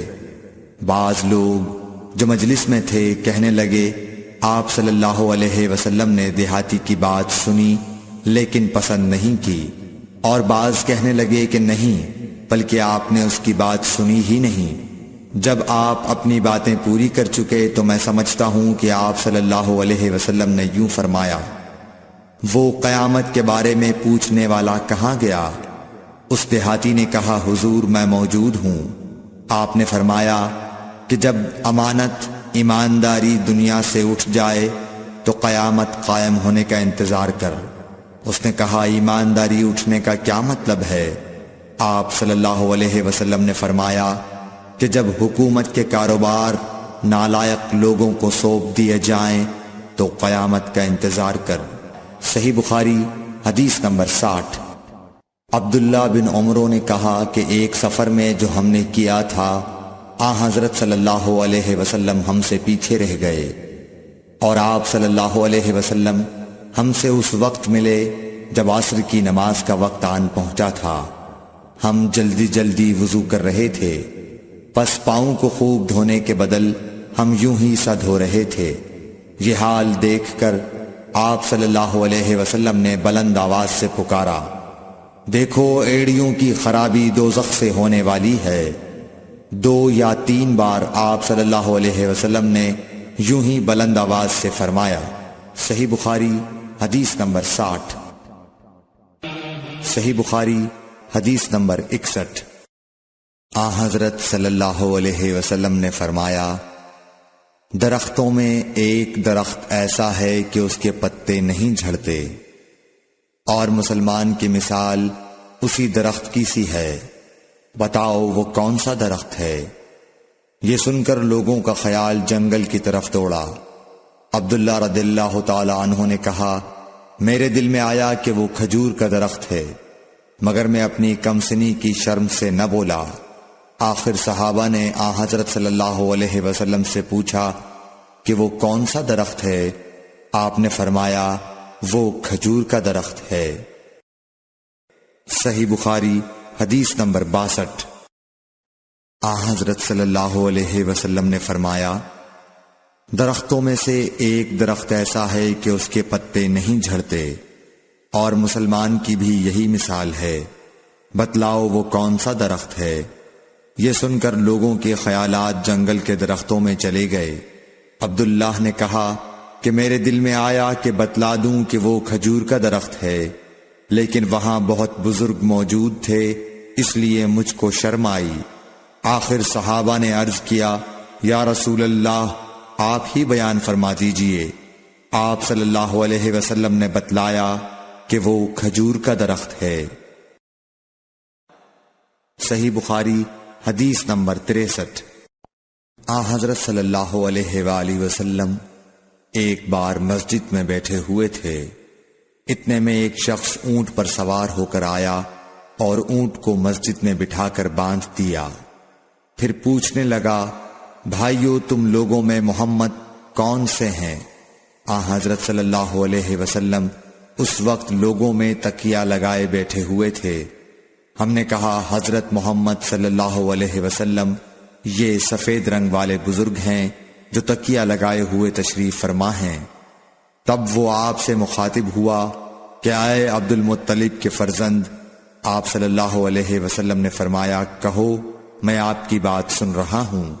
وہ بولا، میں آپ سے کچھ دینی باتیں دریافت کرنا چاہتا ہوں، اور ذرا سختی سے بھی پوچھوں گا تو آپ اپنے دل میں برا نہ مانیے گا۔ آپ صلی اللہ علیہ وسلم نے فرمایا، نہیں، جو تمہارا دل چاہے پوچھو۔ تب اس نے کہا کہ میں آپ کے رب اور اگلے لوگوں کے رب تبارک و تعالی کی قسم دے کر پوچھتا ہوں، کیا آپ کو اللہ نے دنیا کے سب لوگوں کی طرف رسول بنا کر بھیجا ہے؟ آپ صلی اللہ علیہ وسلم نے فرمایا، ہاں یا میرے اللہ۔ پھر اس نے کہا، میں آپ کو اللہ کی قسم دیتا ہوں، کیا اللہ نے آپ کو رات دن میں 5 نمازیں پڑھنے کا حکم فرمایا ہے؟ آپ صلی اللہ علیہ وسلم نے فرمایا، ہاں یا میرے اللہ۔ پھر کہنے لگا، میں آپ کو اللہ کی قسم دے کر پوچھتا ہوں کہ کیا اللہ نے آپ کو یہ حکم دیا ہے کہ سال بھر میں اس مہینے رمضان کے روزے رکھو؟ آپ صلی اللہ علیہ وسلم نے فرمایا، ہاں یا میرے اللہ۔ پھر کہنے لگا، میں آپ کو اللہ کی قسم دے کر پوچھتا ہوں کہ کیا اللہ نے آپ کو یہ حکم دیا ہے کہ آپ ہم میں سے جو مالدار لوگ ہیں ان سے زکوٰۃ وصول کر کے ہمارے محتاجوں میں بانٹ دیا کریں؟ حضرت صلی اللہ علیہ وسلم نے فرمایا، ہاں یا میرے اللہ۔ تب وہ شخص کہنے لگا، جو حکم آپ اللہ کے پاس سے لائے ہیں میں ان پر ایمان لایا، اور میں اپنی قوم کے لوگوں کا جو یہاں نہیں آئے ہیں بھیجا ہوا تحقیق حال کے لیے آیا ہوں۔ صحیح بخاری حدیث نمبر 64۔ رسول اللہ صلی اللہ علیہ وسلم نے ایک شخص کو اپنا ایک خط دے کر بھیجا اور اسے یہ حکم دیا کہ اسے حاکم بحرین کے پاس لے جائے۔ بحرین کے حاکم نے وہ خط کسرا شاہ ایران کے پاس بھیج دیا۔ جس وقت اس نے وہ خط پڑھا تو چاک کر ڈالا۔ راوی کہتے ہیں، اور میرا خیال ہے کہ ابن مسیب نے اس کے بعد مجھ سے کہا کہ اس واقعے کو سن کر رسول اللہ صلی اللہ علیہ وسلم نے اہل ایران کے لیے بد دعا کی کہ وہ بھی چاک شدہ خط کی طرح ٹکڑے ٹکڑے ہو جائیں۔ صحیح بخاری حدیث نمبر 65۔ رسول اللہ صلی اللہ علیہ وسلم نے کسی بادشاہ کے نام دعوت اسلام دینے کے لیے ایک خط لکھا یا لکھنے کا ارادہ کیا تو آپ صلی اللہ علیہ وسلم سے کہا گیا کہ وہ بغیر مہر کے خط نہیں پڑھتے، یعنی بے مہر کے خط کو مستند نہیں سمجھتے۔ تب آپ صلی اللہ علیہ وسلم نے چاندی کی انگوٹھی بنوائی جس میں محمد الرسول اللہ کندہ تھا۔ صحیح بخاری حدیث نمبر 66۔ ایک مرتبہ رسول اللہ صلی اللہ علیہ وسلم مسجد میں تشریف فرما تھے اور لوگ آپ صلی اللہ علیہ وسلم کے ارد گرد بیٹھے ہوئے تھے کہ 3 آدمی وہاں آئے۔ ان میں سے 2 رسول اللہ صلی اللہ علیہ وسلم کے سامنے پہنچ گئے اور ایک واپس چلا گیا۔ پھر وہ دونوں رسول اللہ صلی اللہ علیہ وسلم کے سامنے کھڑے ہو گئے۔ اس کے بعد ان میں سے ایک نے جب مجلس میں ایک جگہ کچھ گنجائش دیکھی تو وہاں بیٹھ گیا، اور دوسرا اہل مجلس کے پیچھے بیٹھ گیا، اور تیسرا جو تھا وہ لوٹ گیا۔ تو جب رسول اللہ صلی اللہ علیہ وسلم اپنی گفتگو سے فارغ ہوئے تو صحابہ رضی اللہ عنہم سے فرمایا، کیا تمہیں 3 آدمیوں کے بارے میں نہ بتاؤں؟ تو سنو۔ ان میں سے ایک نے اللہ سے پناہ چاہی، اللہ نے اسے پناہ دی، اور دوسرے کو شرم آئی تو اللہ بھی اس سے شرمایا کہ اسے بھی بخش دیا، اور تیسرے شخص نے منہ موڑا، اللہ نے بھی اس سے منہ موڑ لیا۔ صحیح بخاری حدیث نمبر 67۔ رسول اللہ صلی اللہ علیہ وسلم اپنے اونٹ پر بیٹھے ہوئے تھے اور ایک شخص نے اس کی نکیل تھام رکھی تھی۔ آپ صلی اللہ علیہ وسلم نے پوچھا، آج یہ کون سا دن ہے؟ ہم خاموش رہے حتیٰ کہ ہم سمجھے کہ آج کے دن کا آپ کوئی دوسرا نام اس کے نام کے علاوہ تجویز فرمائیں گے۔ پھر آپ صلی اللہ علیہ وسلم نے فرمایا، کیا آج قربانی کا دن نہیں ہے؟ ہم نے عرض کیا، بے شک۔ اس کے بعد آپ صلی اللہ علیہ وسلم نے فرمایا، یہ کون سا مہینہ ہے؟ ہم اس پر بھی خاموش رہے اور یہی سمجھے کہ اس مہینے کا بھی آپ اس کے نام کے علاوہ کوئی دوسرا نام تجویز فرمائیں گے۔ پھر آپ صلی اللہ علیہ وسلم نے فرمایا، کیا یہ ذوالحجہ کا مہینہ نہیں ہے؟ ہم نے عرض کیا، بے شک۔ آپ صلی اللہ علیہ وسلم نے فرمایا، تو یقیناً تمہاری جانیں اور تمہارے مال اور تمہاری آبرو تمہارے درمیان اسی طرح حرام ہیں جس طرح آج کے دن کی حرمت تمہارے اس مہینے اور اس شہر میں ہے۔ پس جو شخص حاضر ہے اسے چاہیے کہ غائب کو یہ بات پہنچا دے، کیونکہ ایسا ممکن ہے کہ جو شخص یہاں موجود ہے وہ ایسے شخص کو یہ خبر پہنچائے جو اس سے زیادہ یاد رکھنے والا ہو۔ صحیح بخاری حدیث نمبر 68۔ رسول اللہ صلی اللہ علیہ وسلم نے ہمیں نصیحت فرمانے کے لیے کچھ دن مقرر کر دیے تھے، اس ڈر سے کہ کہیں ہم کبھی دخاطر نہ ہو جائیں۔ صحیح بخاری حدیث نمبر 69۔ آپ صلی اللہ علیہ وآلہ وسلم نے فرمایا، آسانی کرو اور سختی نہ کرو، اور خوش کرو اور نفرت نہ دلاؤ۔ صحیح بخاری حدیث نمبر 70۔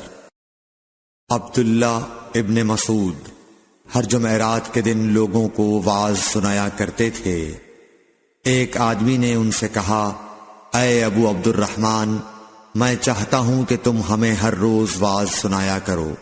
انہوں نے فرمایا، تو سن لو کہ مجھے اس امر سے کوئی چیز مانع ہے تو یہ کہ میں یہ بات پسند نہیں کرتا کہ کہیں تم تنگ نہ ہو جاؤ، اور میں وعظ میں تمہاری فرصت کا وقت تلاش کیا کرتا ہوں، جیسا کہ رسول اللہ صلی اللہ علیہ وسلم اس خیال سے کہ ہم کبھی دخاطر نہ ہو جائیں وعظ کے لیے ہمارے اوقات فرصت کا خیال رکھتے تھے۔ صحیح بخاری حدیث نمبر 71۔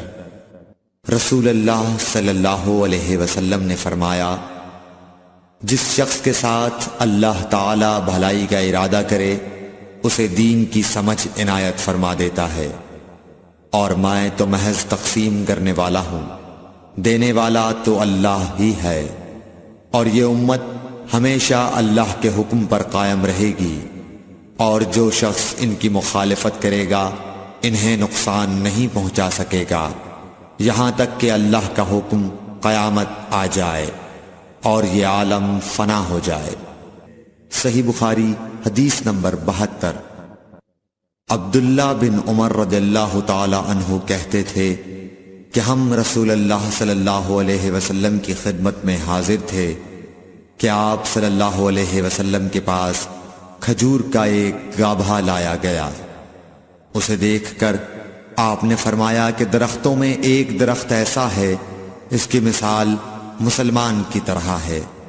ابن عمر کہتے ہیں کہ یہ سن کر میں نے ارادہ کیا کہ عرض کروں کہ وہ درخت کھجور کا ہے، مگر چونکہ میں سب میں چھوٹا تھا اس لیے خاموش رہا۔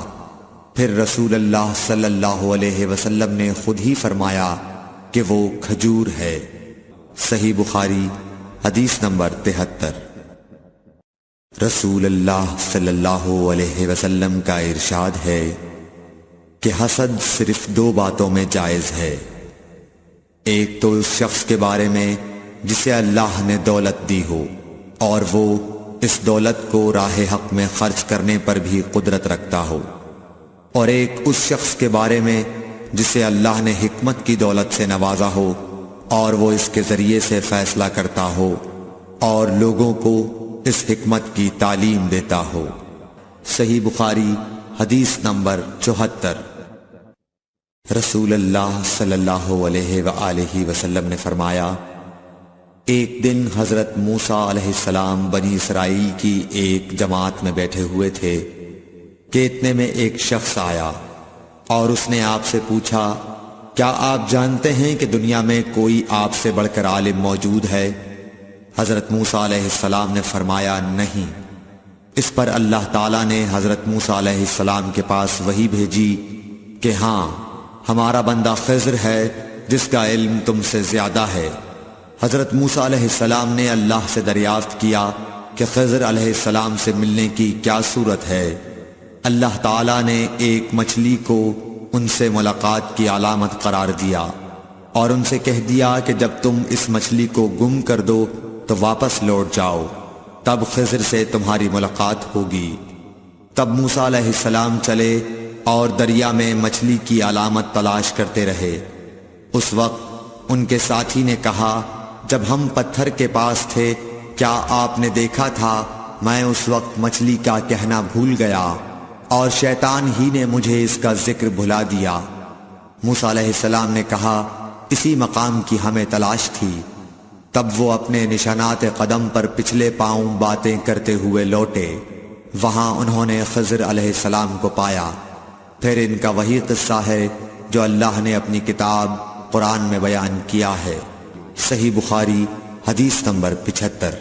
حضرت ابن عباس رضی اللہ تعالی عنہ نے فرمایا کہ ایک مرتبہ رسول اللہ صلی اللہ علیہ وآلہ وسلم نے مجھے سینے سے لگا لیا اور دعا دیتے ہوئے فرمایا کہ اے اللہ، اسے علم کتاب قرآن عطا فرمائیو۔ صحیح بخاری حدیث نمبر 76۔ عبداللہ بن عباس رضی اللہ تعالی عنہ نے فرمایا کہ میں ایک مرتبہ گدھی پر سوار ہو کر چلا۔ اس زمانے میں میں بلوغ کے قریب تھا۔ رسول اللہ صلی اللہ علیہ وسلم منا میں نماز پڑھ رہے تھے اور آپ کے سامنے دیوار کی آڑ نہ تھی، تو میں بعض صفوں کے سامنے سے گزرا اور گدھی کو چھوڑ دیا۔ وہ چرنے لگی، جبکہ میں صف میں شامل ہو گیا، مگر کسی نے مجھے اس بات پر ٹوکا نہیں۔ صحیح بخاری حدیث نمبر 77۔ محمود بن ربی فرماتے ہیں کہ مجھے یاد ہے کہ ایک مرتبہ رسول اللہ صلی اللہ علیہ وسلم نے ایک ڈول سے منہ میں پانی لے کر میرے چہرے پر کلی فرمائی، اور میں اس وقت 5 سال کا تھا۔ صحیح بخاری حدیث نمبر 78۔ حضور اکرم صلی اللہ علیہ وآلہ وسلم نے فرمایا کہ ایک بار حضرت موسیٰ علیہ السلام بنی اسرائیل کی ایک جماعت میں تھے کہ اتنے میں ایک شخص آیا اور کہنے لگا، کیا آپ جانتے ہیں کہ دنیا میں آپ سے بھی بڑھ کر کوئی عالم موجود ہے؟ حضرت موسیٰ علیہ السلام نے فرمایا کہ نہیں۔ تب اللہ تعالیٰ نے حضرت موسیٰ علیہ السلام پر وحی نازل کی کہ ہاں، ہمارا بندہ خضر علم میں تم سے بڑھ کر ہے۔ تو حضرت موسیٰ علیہ السلام نے ان سے ملنے کی راہ دریافت کی۔ اس وقت اللہ تعالیٰ نے ان سے ملاقات کے لیے مچھلی کو نشانی قرار دیا اور ان سے کہہ دیا کہ جب تم مچھلی کو نہ پاؤ تو لوٹ جانا، تم خضر سے ملاقات کر لوگے۔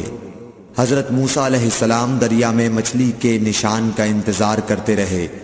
تب ان کے خادم نے ان سے کہا، کیا آپ نے دیکھا تھا کہ جب ہم پتھر کے پاس تھے تو میں وہاں مچھلی بھول گیا اور مجھے شیطان ہی نے غافل کر دیا؟ حضرت موسیٰ علیہ السلام نے کہا کہ ہم اسی مقام کے تو متلاشی تھے۔ تب وہ اپنے قدموں کے نشانوں پر باتیں کرتے ہوئے واپس لوٹے۔ وہاں خضر علیہ السلام کو انہوں نے پایا۔ پھر ان کا قصہ وہی ہے جو اللہ تعالیٰ نے اپنی کتاب میں بیان فرمایا ہے۔ صحیح بخاری حدیث نمبر 79۔ آپ صلی اللہ علیہ وآلہ وسلم نے فرمایا کہ اللہ تعالیٰ نے مجھے جس علم و ہدایت کے ساتھ بھیجا ہے اس کی مثال زبردست بارش کی سی ہے جو زمین پر خوب برسے۔ بعض زمین جو صاف ہوتی ہے وہ پانی کو پی لیتی ہے اور بہت سبزہ اور گھاس اگاتی ہے، اور بعض زمین جو سخت ہوتی ہے وہ پانی کو روک لیتی ہے۔ اس سے اللہ تعالیٰ لوگوں کو فائدہ پہنچاتا ہے، وہ اس سے سیراب ہوتے ہیں اور سیراب کرتے ہیں۔ اور کچھ اور زمین کے بعض خطوں پر پانی پڑتا ہے جو بالکل چٹیل میدان ہوتے ہیں، نہ پانی روکتے ہیں اور نہ ہی سبزہ اگاتے ہیں۔ تو یہ اس شخص کی مثال ہے جو دین میں سمجھ پیدا کرے اور نفع دے۔ اس کو وہ چیز جس کے ساتھ میں مبعوث کیا گیا ہوں اس نے علم دین سیکھا اور سکھایا، اور اس شخص کی مثال جس نے سر نہیں اٹھایا یعنی توجہ نہیں کی، اور جو ہدایت دے کر میں بھیجا گیا ہوں اسے قبول نہیں کیا۔ صحیح بخاری حدیث نمبر 80۔ رسول اللہ صلی اللہ علیہ وسلم نے فرمایا، علامت قیامت میں سے یہ ہے کہ دینی علم اٹھ جائے گا اور جہل ہی جہل ظاہر ہو جائے گا، اور اعلانیہ شراب پی جائے گی اور زنا پھیل جائے گا۔ صحیح بخاری حدیث نمبر 81۔ رسول اللہ صلی اللہ علیہ وآلہ وسلم نے فرمایا کہ علامات قیامت میں سے یہ ہے کہ علم دین کم ہو جائے گا، جہل ظاہر ہو جائے گا، زنا بکثرت ہوگا، عورتیں بڑھ جائیں گی اور مرد کم ہو جائیں گے، حتیٰ کہ 50 عورتوں کا نگران صرف ایک مرد رہ جائے گا۔ صحیح بخاری حدیث نمبر 82۔ رسول اللہ صلی اللہ علیہ وسلم نے فرمایا کہ میں سو رہا تھا، اسی حالت میں مجھے دودھ کا پیالہ دیا گیا، میں نے خوب اچھی طرح پی لیا، حتیٰ کہ میں نے دیکھا کہ تازگی میرے ناخنوں سے نکل رہی ہے۔ پھر میں نے اپنا بچا ہوا دودھ عمر بن الخطاب کو دے دیا۔ صحابہ رضی اللہ عنہم نے پوچھا، آپ نے اس کی کیا تعبیر لی؟ آپ صلی اللہ علیہ وسلم نے فرمایا، علم۔ صحیح بخاری حدیث نمبر 83۔ حجۃ الوداع میں رسول اللہ صلی اللہ علیہ وسلم لوگوں کے مسائل دریافت کرنے کی وجہ سے منا میں ٹھہر گئے تو ایک شخص آیا اور اس نے کہا کہ میں نے بے خبری میں ذبح کرنے سے پہلے سر منڈا لیا۔ آپ صلی اللہ علیہ وسلم نے فرمایا، اب ذبح کر لے اور کچھ حرج نہیں۔ پھر دوسرا آدمی آیا، اس نے کہا کہ میں نے بے خبری میں رمی کرنے سے پہلے قربانی کر لی۔ آپ صلی اللہ علیہ وآلہ وسلم نے فرمایا، اب رمی کر لے اور پہلے کر دینے سے کچھ حرج نہیں۔ ابن عمرو کہتے ہیں اس دن آپ صلی اللہ علیہ وسلم سے جس چیز کا بھی سوال ہوا جو کسی نے آگے اور پیچھے کر لی تھی تو آپ صلی اللہ علیہ وسلم نے یہی فرمایا کہ اب کر لے اور کچھ حرج نہیں۔ صحیح بخاری حدیث نمبر 84۔ نبی صلی اللہ علیہ وسلم سے آپ کے آخری حج میں کسی نے پوچھا کہ میں نے رمی کرنے یعنی کنکر پھینکنے سے پہلے ذبح کر لیا۔ آپ صلی اللہ علیہ وسلم نے ہاتھ سے اشارہ کیا اور فرمایا کچھ حرج نہیں۔ کسی نے کہا کہ میں نے ذبح سے پہلے حلق کر لیا۔ آپ صلی اللہ علیہ وسلم نے سر سے اشارہ فرما دیا کہ کچھ حرج نہیں۔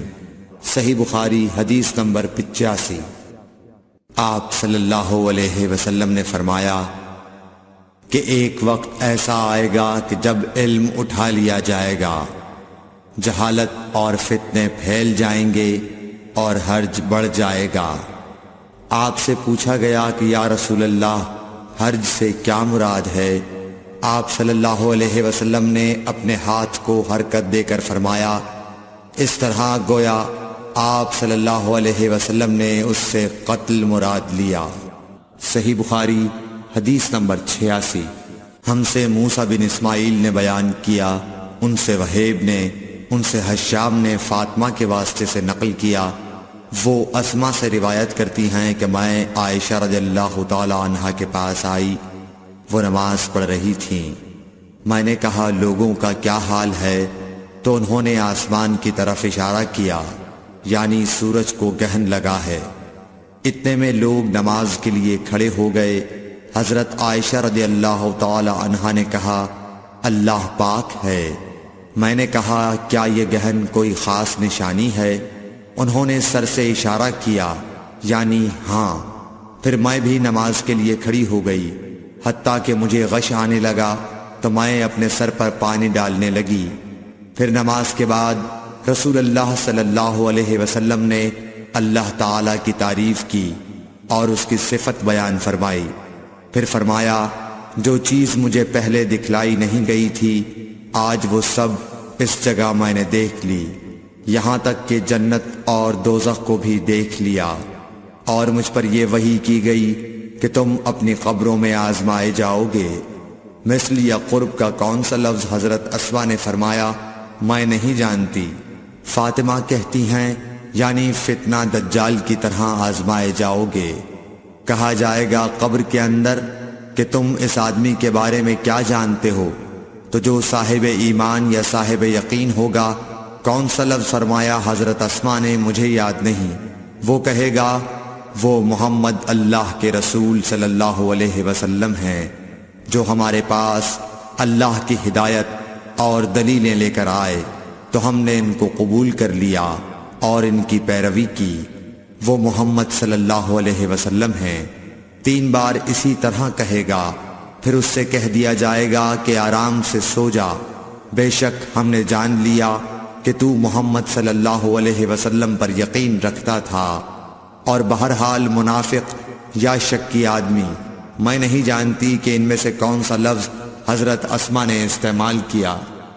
تو وہ منافق یا شکی آدمی کہے گا کہ جو لوگوں کو میں نے کہتے سنا میں نے بھی وہی کہہ دیا، باقی میں کچھ نہیں جانتا۔ صحیح بخاری حدیث نمبر 87۔ قبیلہ عبد القیس کا وفد رسول اللہ صلی اللہ علیہ وسلم کی خدمت میں آیا۔ آپ صلی اللہ علیہ وسلم نے دریافت کیا کہ کون سا وفد آیا ہے یا یہ کون لوگ ہیں؟ انہوں نے کہا ربیعہ خاندان کے لوگ ہیں۔ آپ صلی اللہ علیہ وسلم نے فرمایا کہ مبارک ہو قوم کو آنا یا مبارک ہو اس وفد کو جو کبھی نہ رسوا ہو نہ شرمندہ ہو۔ اس کے بعد انہوں نے عرض کیا کہ ہم ایک دور دراز کونے سے آپ کے پاس آئے ہیں اور ہمارے اور آپ کے درمیان کفار مضر کا قبیلہ پڑتا ہے، اس کے خوف کی وجہ سے ہم حرمت والے مہینوں کے علاوہ اور ایام میں نہیں آ سکتے، اس لیے ہمیں کوئی ایسی قطعی بات بتلا دیجئے کہ جس کی ہم اپنے پیچھے رہ جانے والے لوگوں کو خبر دے دیں اور اس کی وجہ سے ہم جنت میں داخل ہو سکیں۔ تو آپ صلی اللہ علیہ وسلم نے انہیں 4 باتوں کا حکم دیا۔ اور 4 سے روک دیا۔ اول انہیں حکم دیا کہ ایک اللہ پر ایمان لائیں، پھر فرمایا کہ کیا تم جانتے ہو کہ ایک اللہ پر ایمان لانے کا کیا مطلب ہے؟ انہوں نے عرض کیا اللہ اور اس کا رسول زیادہ جانتے ہیں۔ آپ صلی اللہ علیہ وسلم نے فرمایا ایک اللہ پر ایمان لانے کا مطلب یہ ہے کہ اس بات کا اقرار کرنا کہ اللہ کے سوا کوئی معبود نہیں، اور یہ کہ محمد صلی اللہ علیہ وسلم اللہ کے سچے رسول ہیں، اور نماز قائم کرنا، زکوٰۃ ادا کرنا اور ماہ رمضان کے روزے رکھنا، اور یہ کہ تم مال غنیمت سے 5واں حصہ ادا کرو، اور 4 چیزوں سے منع فرمایا، دبا، حنتم، مزفت کے استعمال سے۔ اور چوتھی چیز کے بارے میں شعبہ کہتے ہیں کہ ابو حمزہ بسا اوقات نقیر کہتے تھے اور بسا اوقات مقیر۔ اس کے بعد رسول اللہ صلی اللہ علیہ وسلم نے فرمایا کہ ان باتوں کو یاد رکھو اور اپنے پیچھے رہ جانے والوں کو بھی ان کی خبر کر دو۔ صحیح بخاری حدیث نمبر 88۔ عقبہ نے ابو احاب بن عزیز کی لڑکی سے نکاح کیا تو ان کے پاس ایک عورت آئی اور کہنے لگی کہ میں نے عقبہ کو اور جس سے اس کا نکاح ہوا ہے اس کو دودھ پلایا ہے۔ یہ سن کر عقبہ نے کہا مجھے نہیں معلوم کہ تو نے مجھے دودھ پلایا ہے، نہ تو نے کبھی مجھے بتایا ہے۔ تب سوار ہو کر رسول اللہ صلی اللہ علیہ وسلم کی خدمت میں مدینہ منورہ حاضر ہوئے اور آپ سے اس کے متعلق دریافت کیا تو آپ صلی اللہ علیہ وسلم نے فرمایا کس طرح تم اس لڑکی سے رشتہ رکھو گے، حالانکہ اس کے متعلق یہ کہا گیا۔ تب عقبہ بن حارث نے اس لڑکی کو چھوڑ دیا اور اس نے دوسرا خاوند کر لیا۔ صحیح بخاری حدیث نمبر 89۔ حضرت عمر سے روایت ہے کہ میں اور میرا ایک انصاری پڑوسی دونوں اطراف مدینہ کے ایک گاؤں بنی امیہ بن زید میں رہتے تھے، جو مدینے کے پورب کی طرف بلند گاؤں میں سے ہے۔ ہم دونوں باری باری حضرت صلی اللہ علیہ وسلم کی خدمت شریف میں حاضر ہوا کرتے تھے۔ ایک دن وہ آتا، ایک دن میں آتا۔ جس دن میں آتا اس دن کی وحی کی اور رسول اللہ صلی اللہ علیہ وسلم کی فرمودہ دیگر باتوں کی اس کو خبر دے دیتا تھا، اور جب وہ آتا تو وہ بھی اسی طرح کرتا۔ تو ایک دن وہ میرا انصاری ساتھی اپنی باری کے روز حاضر خدمت ہوا۔ جب واپس آیا تو اس نے میرا دروازہ بہت زور سے کھٹکھٹایا اور میرے بارے میں پوچھا کیا عمر یہاں ہیں؟ میں گھبرا کر اس کے پاس آیا۔ وہ کہنے لگا کہ ایک بڑا معاملہ پیش آ گیا ہے، یعنی رسول اللہ صلی اللہ علیہ وسلم نے اپنی بیویوں کو طلاق دے دی ہے۔ پھر میں اپنی بیٹی حفصہ کے پاس گیا، وہ رو رہی تھی۔ میں نے پوچھا کیا تمہیں رسول اللہ صلی اللہ علیہ وسلم نے طلاق دے دی ہے؟ وہ کہنے لگی میں نہیں جانتی۔ پھر میں نبی کی خدمت میں حاضر ہوا۔ میں نے کھڑے کھڑے کہا کہ آپ نے اپنی بیویوں کو طلاق دے دی ہے؟ آپ صلی اللہ علیہ وسلم نے فرمایا نہیں، یہ افواہ غلط ہے۔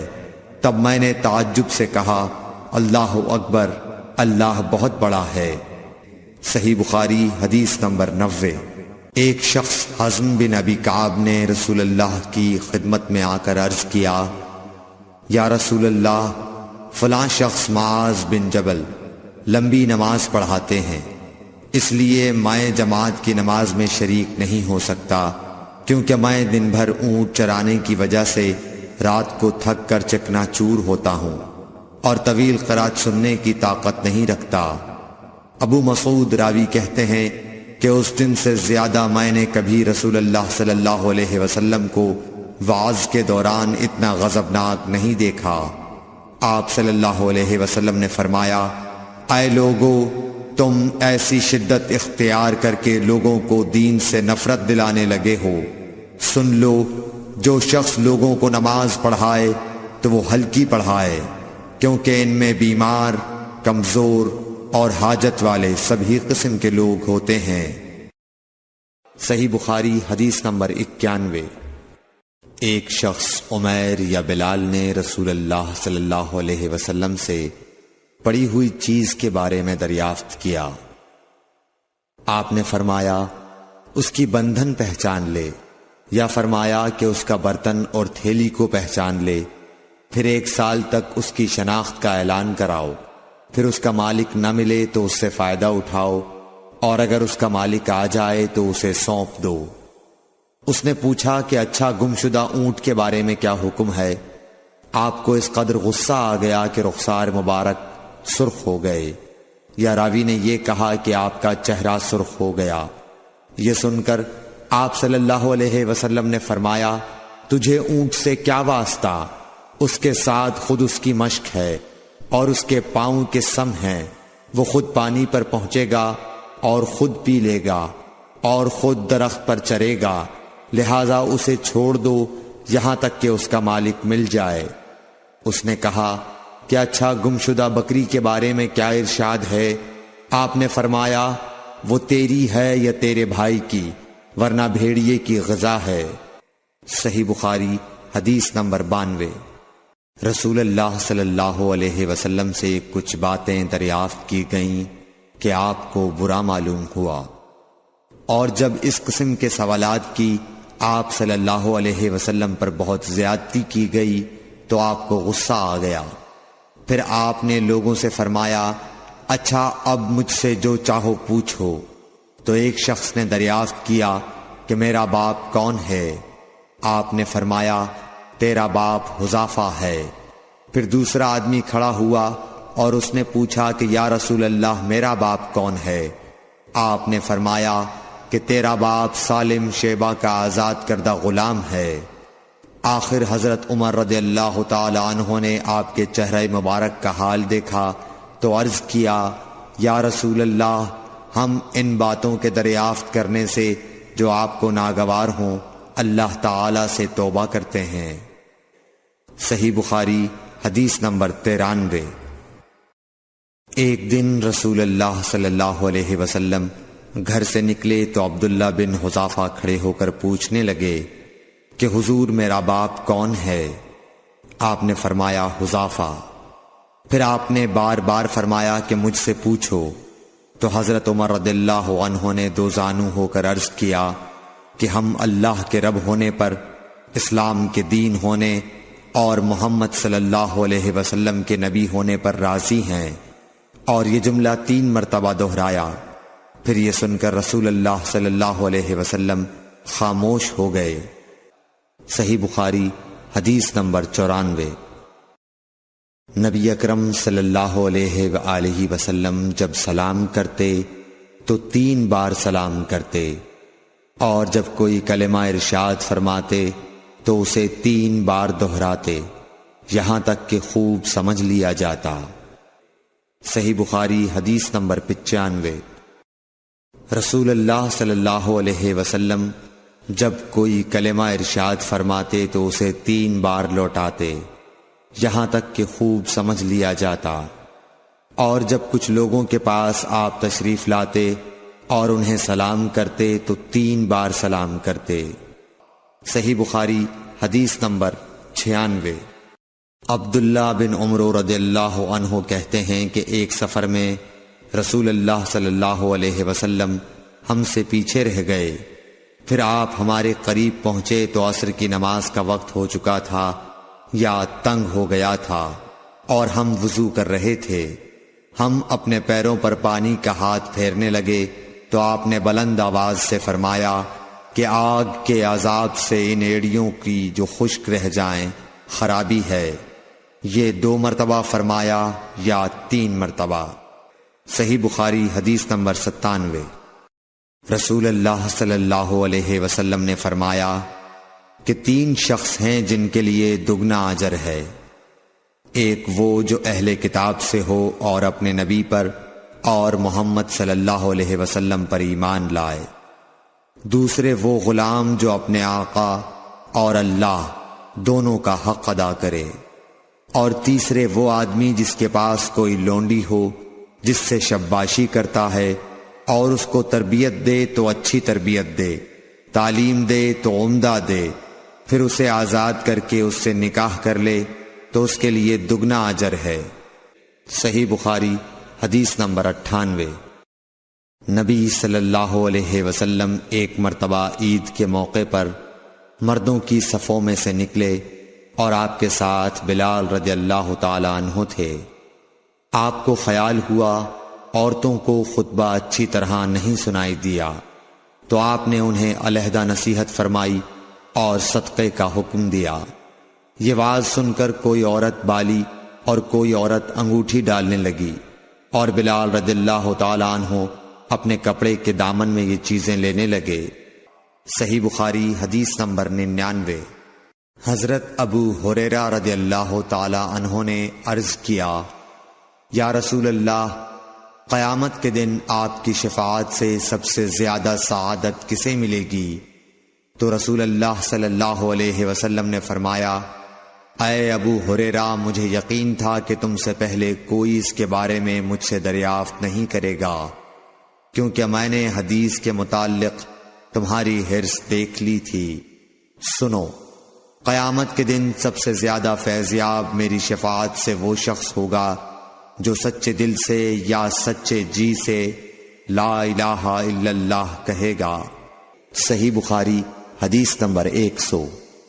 رسول اللہ صلی اللہ علیہ وآلہ وسلم نے فرمایا کہ اللہ علم کو اس طرح نہیں اٹھا لے گا کہ اس کو بندوں سے چھین لے، بلکہ وہ پختہ کار علماء کو موت دے کر علم اٹھائے گا، حتیٰ کہ جب کوئی عالم باقی نہیں رہے گا تو لوگ جاہلوں کو سردار بنا لیں گے، ان سے سوالات کیے جائیں گے اور وہ بغیر علم کے جواب دیں گے، اس لیے خود بھی گمراہ ہوں گے اور لوگوں کو بھی گمراہ کریں گے۔